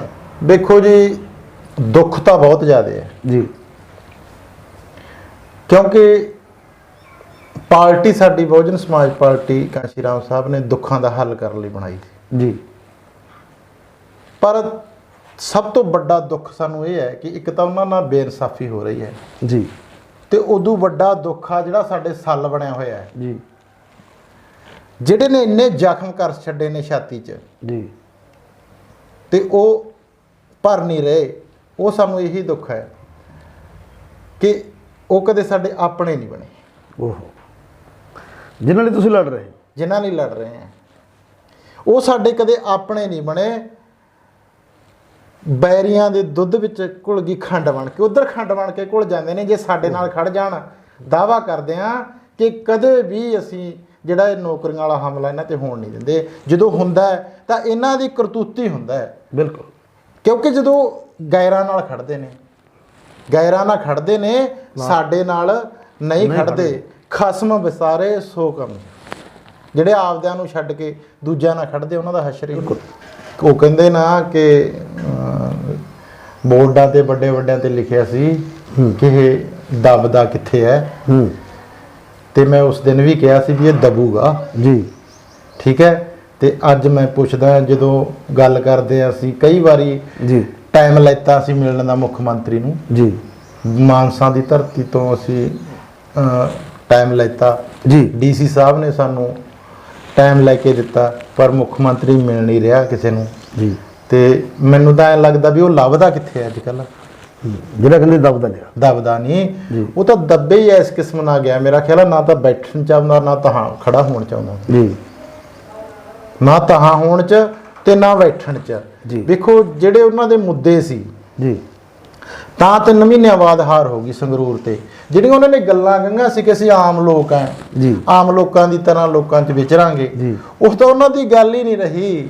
850 ਪੁਲਿਸ ਵਾਲਾ ਤਾਂ ਭਗਵੰਤ ਮਾਨ ਕੋਲੇ ਆ, ਕੋਈ ਸ਼ੱਕ ਨਹੀਂ। 20 ਉਹਦੀ ਭੈਣ ਕੋਲੇ ਆ, ਸਾਡੀ ਵੀ ਭੈਣ ਆ ਉਹ, ਜੀ 20 ਮਾਤਾ ਜੀ ਕੋਲੇ ਆ। ਜੀ ਤੇ ਮੈਂ ਕਹਿਣਾ ਚਲੋ ਉਹ ਤਾਂ ਸਾਡੇ ਪੰਜਾਬ ਦਾ ਮੁੰਡਾ ਯਾਰ, ਅਸੀਂ ਕੀ ਕੱਗੇ। ਜੀ ਤੇ ਰਾਘਵ ਚੱਡੇ ਨੇ ਉਹਨੇ ਸਾਡੇ ਲਈ ਕੀ ਕੁਰਬਾਨੀ, ਉਹਦੇ ਨੂੰ 45 ਦੇ ਛੱਡੇ ਨੇ ਯਾਰ, ਜੀ ਉਹਨੂੰ 45। ਤੇ ਸਾਡੇ ਪੰਜਾਬ ਦੇ ਮੁੰਡੇ ਜੀ ਇਹ ਤਾਂ ਕਹਿੰਦੇ ਸੀਗੇ ਕਿ ਪਹਿਲਾਂ ਬਾਹਰੋਂ ਹੁਕਮ ਆਉਂਦਾ ਕਾਂਗਰਸ ਦੇ ਰਾਜ 'ਚ ਤਾਂ, ਤੇ ਹੁਣ ਉਹ ਆਪਣਾ 90 ਕੱਲੇ ਕੇਜਰੀਵਾਲ ਨੂੰ ਦੇ ਛੱਡਿਆ ਯਾਰ, ਜੱਡ ਪਲੱਸ ਸਿਕਿਉਰਿਟੀ ਕੱਲੇ ਕੇਜਰੀਵਾਲ ਨੂੰ 90। ਵੀ ਮੈਂ ਪੁੱਛਣਾ ਚਾਹੁੰਦਾ ਵੀ ਉਹਨੂੰ ਕੀ ਹੱਕ, ਉਹਨੂੰ ਦਿੱਲੀ ਦਾ ਮੁੱਖ ਮੰਤਰੀ, ਦਿੱਲੀ ਦੇ ਰਹਿਣ ਉਹਦੇ ਨਾਲ। ਬਿਲਕੁਲ। ਤੇ ਇੱਕ ਪਾਸੇ ਦੂਜੇ ਪਾਸੇ ਇਹ ਫੋਕੀ ਸ਼ੌਹਰਤ, ਸ਼ਾਨ ਸ਼ੌਹਰਤ ਆ ਫੂ ਕਰਦੇ ਕਿ ਵੀ ਮੈਂ ਫਲਾਣੇ ਤੋਂ ਸਿਕਿਉਰਿਟੀ ਖੋਲੀ, ਤੜਕੇ ਨੂੰ ਟਵੀਟ ਕਰ ਦਿੰਦੇ ਨੇ ਫਲਾਣੇ ਤੋਂ ਇੰਨੀ ਸਿਕਿਉਰਿਟੀ ਖੋਲੀ, ਫਲਾਣੇ ਤੋਂ ਇੰਨੀ ਖੋਲੀ। ਨਾ ਤਾਂ ਮੇਰਾ ਵੀਰ, ਮੈਂ ਜਨਤਾ ਨੂੰ ਅਪੀਲ ਕਰਦਾ ਤੁਹਾਡੇ ਰਾਹੀਂ, ਨਾ ਤਾਂ ਸਿਕਿਉਰਿਟੀ ਨਾਲ ਪੰਜਾਬ ਦਾ ਕਰਜ਼ਾ ਵਾਪਸ ਹੋਵੇ, ਬਿਲਕੁਲ, ਤੇ ਨਾ ਇਕੱਲੇ ਭਾਸ਼ਣਾ ਨਾ ਹੋਵੇ, ਬਿਲਕੁਲ ਠੀਕ ਹੈ। ਹੁਣ ਮੁੱਖ ਮੰਤਰੀ ਪੰਜਾਬ ਦਾ 45 ਲੱਖ ਰੁਪਇਆ ਗੁਜਰਾਤ ਚ ਲਾ ਕੇ ਆਉਂਦਾ, ਗੁਜਰਾਤ ਦੇ ਅੰਦਰ ਵੋਟਾਂ ਪੈਣੀਆਂ ਨੇ ਜੀ। ਪੰਜਾਬ ਦੀ ਚਿੰਤਾ ਕੇਜਰੀਵਾਲ ਨੂੰ ਖਤਮ ਹੋ ਗਈ ਵੀ ਪੰਜਾਬ ਤਾਂ ਜਿੱਤ ਲਿਆ ਸੀ ਤਾਂ ਉੱਲੂ ਬਣਨਾ ਸੀ, ਬਣ ਗਿਆ ਜੀ। ਹੁਣ ਗੁਜਰਾਤ ਤੇ ਹਿਮਾਚਲ ਜਿੱਤ ਲਗੇ ਜੀ। ਜਿਹੜਾ ਹੈਲੀਕਾਪਟਰ ਭਗਵੰਤ ਜੀ ਦਾ ਸਾਡੇ ਸਮਾਜਿਕ ਮੁੱਦਿਆਂ ਲਈ, ਸਾਡੇ ਹੱਕਾਂ ਲਈ ਚੱਲਣਾ ਸੀ, ਵਰਤਣਾ ਸੀ, ਉਹ ਪੈਸਾ ਅੱਜ ਗੁਜਰਾਤ 'ਚ ਵਰਤਿਆ ਜਾ ਰਿਹਾ। 45 ਲੱਖ ਦਾ ਤੇਲ ਫੂਕ ਕੇ ਆ ਗਿਆ ਜੀ, ਉੱਥੇ ਚਰਖਾ ਵੀ ਕੱਤ ਕੇ ਆਇਆ ਗਾਂਧੀ ਦਾ ਜੀ। ਤੇ ਭਗਤ ਸਿੰਘ ਦੀ ਫੋਟੋ ਤੇ ਅੰਬੇਡਕਰ ਦੀ ਕੁਰਸੀ ਦੇ ਪਿੱਛੇ ਲਾਉਂਦੇ ਆ ਵੀ ਫੋਟੋ ਨਾ ਕਿਆ ਹੋਣਾ। ਭਗਤ ਸਿੰਘ ਦੀ ਤੇ ਗਾਂਧੀ ਦੀ ਤਾਂ ਐ ਸੀ, ਤੇ ਚਰਖਾ ਹੀ ਜਾ ਕੇ ਉੱਥੇ ਕੱਤਦਾ। ਅੰਤਰੀ ਵਾਲਾ ਜਰਸ ਗੱਲ ਤੇ ਬਿਲਕੁਲ ਵੱਡਾ ਅੰਤਰ, ਬਹੁਤ ਵੱਡਾ ਲੋਕਾਂ ਨਾਲ ਪੰਜਾਬ ਦਾ ਛਲ ਹੋਇਆ ਤੇ ਪੈਰ ਕਹਾੜੀ ਆਪ ਮਾਰੀ ਆ ਪੰਜਾਬ ਦੇ ਕਿਸਾਨਾਂ ਨੇ, ਕਿਉਂਕਿ ਸਾਡੇ ਵਾਲੇ ਤਾਂ 13 ਤੋਂ ਚਾਹੁੰਦੇ ਹੀ ਨਹੀਂ ਨਾ ਕਿਤੇ ਹਜੇ। ਬਿਲਕੁਲ। ਪੰਜਾਬ ਪਿੰਡ ਦਾ ਸਰਪੰਚ ਜੱਟ ਬਦਲਦਾ ਪੰਜਾਬ ਦਾ, ਜੀ। ਐਮਐਲਏ ਜੱਟ ਬਦਲਦਾ ਪੰਜਾਬ ਦਾ, ਜੀ, ਚਾਹੇ ਕਿਸੇ ਦਾ ਹੀ ਜਿੱਤਿਆ ਵੀ, ਠੀਕ ਹੈ। ਮੁੱਖ ਮੰਤਰੀ ਪੰਜਾਬ ਦਾ ਬਣਾਉਣਾ ਇਹਨਾਂ ਨੇ, ਪ੍ਰਧਾਨ ਮੰਤਰੀ ਵਾਲੀ ਤਾਂ ਹੈਸੀਅਤ ਹੈ ਨਹੀਂ ਸਾਡੀ ਹਜੇ, ਤਾਂ ਯੂਪੀ ਚੋਂ ਹੀ ਬਣਦਾ ਦੇਖ। ਪਰ ਇਹ ਜਿਹੜੀਆਂ ਚੀਜ਼ਾਂ ਨੇ ਜੀ, ਇਹ ਤਾਂ ਪੰਜਾਬ ਦਾ ਜਿਹੜਾ ਜੱਟ ਆ, ਖਾਸ ਕਰਕੇ ਕਿਸਾਨ ਮਜ਼ਦੂਰ ਕਹਿੰਦੇ ਨੇ ਜਿਹਨੂੰ ਆਪਾਂ, ਜੀ, ਉਹ ਬਦਲਦਾ।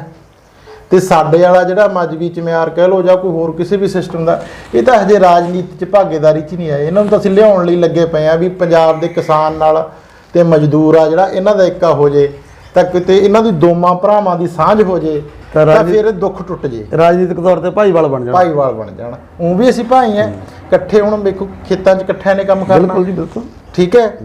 ਤੇ ਘਰਾਂ ਦੇ ਵਿੱਚ ਵੀ ਸਾਡੇ ਜਿਹੜੇ ਮੁੰਡੇ ਨੇ ਉਹ ਕੰਮ ਕਰਦੇ ਨੇ, ਇਹਨਾਂ ਦੇ ਇਹ ਸਾਡੇ ਵਿਆਹਾਂ 'ਚ ਦੁੱਖ ਦੇ ਸੁੱਖ ਦੇ ਕੰਮ ਕਰਦੇ ਨੇ, ਸਾਡੀ ਸਾਂਝ ਬੜੀ ਵੱਡੀ ਹੈ ਇਹਨਾਂ ਨਾਲ। ਪਰ ਕਿਤੇ ਨਾ ਕਿਤੇ ਸ਼ੈਤਾਨੀ ਤੌਰ ਤੇ ਤੋੜ ਰਹੇ ਨੇ ਲੋਕ ਜੀ। ਉਹ ਬੰਦਾ ਕੋਈ ਕੱਦਾ ਮਾੜਾ ਹੁੰਦਾ। ਮੈਂ ਇਹ ਨਹੀਂ ਕਹਿੰਦਾ ਕਿ ਇਕੱਲੇ ਜ਼ਿਮੀਂਦਾਰਾਂ ਜੋ ਲੋਕ ਮਾੜੇ ਨੇ, ਮੈਂ ਇਹ ਨਹੀਂ ਕਹਿੰਦਾ ਕਿ ਇਕੱਲੇ ਮਜ਼ਬੀਆਂ ਜੋ ਮਾੜੇ ਨੇ, ਇਕੱਲੇ ਚਮਿਆਰਾਂ ਜੋ, ਇਕੱਲੇ ਬੀਸੀਆਂ ਜੋ, ਸ਼ਿੰਬੇ ਨਾਈ ਜਿਹਨਾਂ ਜਦੋਂ, ਕੋਈ ਨਾ ਕੋਈ ਬੰਦਾ ਵੈਸੇ ਹੀ ਮਾੜਾ ਹੁੰਦਾ ਹੈ। ਤੇ ਉਹ ਬੰਦਾ ਫਿਰ ਸਾਰੇ ਪਿੰਡ ਨੂੰ ਮੰਨ ਕੇ ਚੱਲੋ, ਸਾਰੇ ਪੰਜਾਬ ਨੂੰ ਲਿਆਉਂਦਾ ਬਖਾੜ ਦੇ ਵਿੱਚ ਆ ਕੇ।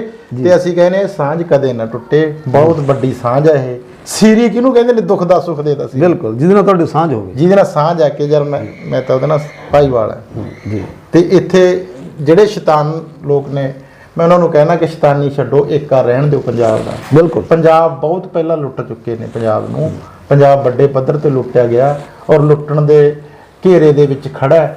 ਚੰਡੀਗੜ੍ਹ ਸਾਡਾ ਖੋਹਿਆ ਗਿਆ, ਬਿਲਕੁਲ। ਪਹਿਲਾਂ ਸਾਨੂੰ ਹਿਮਾਚਲ, ਹਰਿਆਣਾ, ਚੰਡੀਗੜ੍ਹ ਤੋਂ ਅੱਡ ਕਰਤਾ, ਪਾਕਿਸਤਾਨ ਦੇ ਵਿੱਚੋਂ ਸਾਨੂੰ ਅੱਡ ਕਰਤਾ ਲਹਿੰਦੇ ਪੰਜਾਬ ਨੂੰ, ਤੇ ਅੱਜ ਚੰਡੀਗੜ੍ਹ ਰਹਿੰਦਾ ਸੀ ਉਹ ਵੀ ਅੱਡ ਕਰ ਲਿਆ ਇਹਨਾਂ ਨੇ, ਤੇ ਸਾਨੂੰ ਤਰ੍ਹਾਂ ਦੇ ਇਹ ਜਾਲ 'ਚ ਫਸਾ ਰਹੇ ਨੇ। ਤੇ ਮੈਂ ਖਾਸ ਕਰਕੇ ਮੇਰੇ ਕਿਸਾਨ ਜੱਟ ਭਰਾਵਾਂ ਨੂੰ ਤੇ ਸਾਡੇ ਵਾਲੇ ਭਾਈਚਾਰੇ ਨੂੰ, SCBC ਨੂੰ ਖਾਸ ਕਰਕੇ ਬੇਨਤੀ ਕਰਦਾ ਕਿ ਇੱਕ ਹੋ ਜਾਓ, ਜੇ ਇਹਨਾਂ ਤੋਂ ਬਚਣਾ। ਇੰਨੀਆਂ ਤੁਸੀਂ ਮੇਰੇ ਨਾਲ ਗੱਲਾਂ ਮੈਥੋਂ ਸੁਣੀਆਂ, ਕੁਛ ਸੁਣਾਈਆਂ, ਮੈਂ ਤੁਹਾਡਾ ਬਹੁਤ ਬਹੁਤ ਫੇਰ ਦੁਬਾਰਾ ਧੰਨਵਾਦ ਕਰਦਾ। ਤੇ ਮੇਰੀ ਗੱਲ ਨੂੰ ਸੁਣ ਕੇ ਜ਼ਰੂਰ ਜਿਹੜੇ ਬੰਦੇ ਦੇ ਦਿਮਾਗ 'ਚ ਪਈ ਉਹ ਅਮਲ 'ਚ ਲਿਆਊਗਾ ਇਹ ਗੱਲ ਨੂੰ, ਜਿਹੜਾ ਪੰਜਾਬ ਦਾ ਇੱਕ ਉਹਨੂੰ ਬਰਕਰਾਰ ਰੱਖ ਕੇ ਅਸੀਂ ਦੁਬਾਰੇ ਦੇਖੋ। ਹੁਣ ਵਾਪਸਤਾ ਸੀ ਚੰਡੀਗੜ੍ਹ, ਹਰਿਆਣੇ ਨੂੰ, ਹਿਮਾਚਲ ਨੂੰ, ਲਹਿੰਦੇ ਪੰਜਾਬ ਨੂੰ ਪਾਕਿਸਤਾਨ 'ਚ ਵਗ ਜਿਹੜਾ ਉਹ ਨਹੀਂ ਦੇ ਨਹੀਂ ਦੇ ਸਕਦੇ, ਸਕਦੇ। ਪਰ ਕਿਤੇ ਨਾ ਕਿਤੇ ਜ਼ਖਮ ਅਤੇ ਮਲਮ ਅਸੀਂ ਇਕੱਠੇ ਹੋ ਕੇ ਜ਼ਰੂਰ ਆਪਦੇ ਲਾ ਸਕਦੇ ਹਾਂ। ਤੁਹਾਡੇ ਚੈਨਲ ਦਾ ਬਹੁਤ ਬਹੁਤ ਧੰਨਵਾਦ। ਜੈ ਭੀਮ, ਜੈ ਭਾਰਤ। ਸੋ ਇਹ ਸਨ ਜੀ ਸਰਦਾਰ ਲਖਵੀਰ ਸਿੰਘ ਜੀ ਨਿੱਕਾ, ਬਹੁਜਨ ਸਮਾਜ ਪਾਰਟੀ ਡਿਸਟ੍ਰਿਕਟ ਬਠਿੰਡਾ ਦੇ ਪ੍ਰਧਾਨ, ਤੇ ਜੋ ਵੀ ਸਾਡੇ ਚੈਨਲ ਦੇ ਨਾਲ ਜੁੜੇ ਹੋਏ ਮੇਰੇ ਵੀਰ ਬਜ਼ੁਰਗ ਤੇ ਸਾਡੇ ਹਾਣੀ ਭਰਾ, ਸਾਡੀ ਇਸ ਅੱਜ ਮਿਲਣੀ ਨੂੰ ਦੇਖਣ ਤੇ ਸੁਣਨ ਤੋਂ ਬਾਅਦ ਮੈਂ ਉਮੀਦ ਰੱਖਦਾ ਕਿ ਉਹ ਆਪਣੀ ਰਾਏ ਸਾਨੂੰ ਜ਼ਰੂਰ ਦੇਣਗੇ। ਤੇ ਮੈਂ ਦੁਬਾਰਾ ਫੇਰ ਤੁਹਾਡਾ ਆਪਣਾ ਸਤਨਾਮ ਜਿਗਰੀ, ਵਾਹਿਗੁਰੂ ਜੀ ਕਾ ਖਾਲਸਾ, ਵਾਹਿਗੁਰੂ ਜੀ ਕੀ ਫਤਿਹ।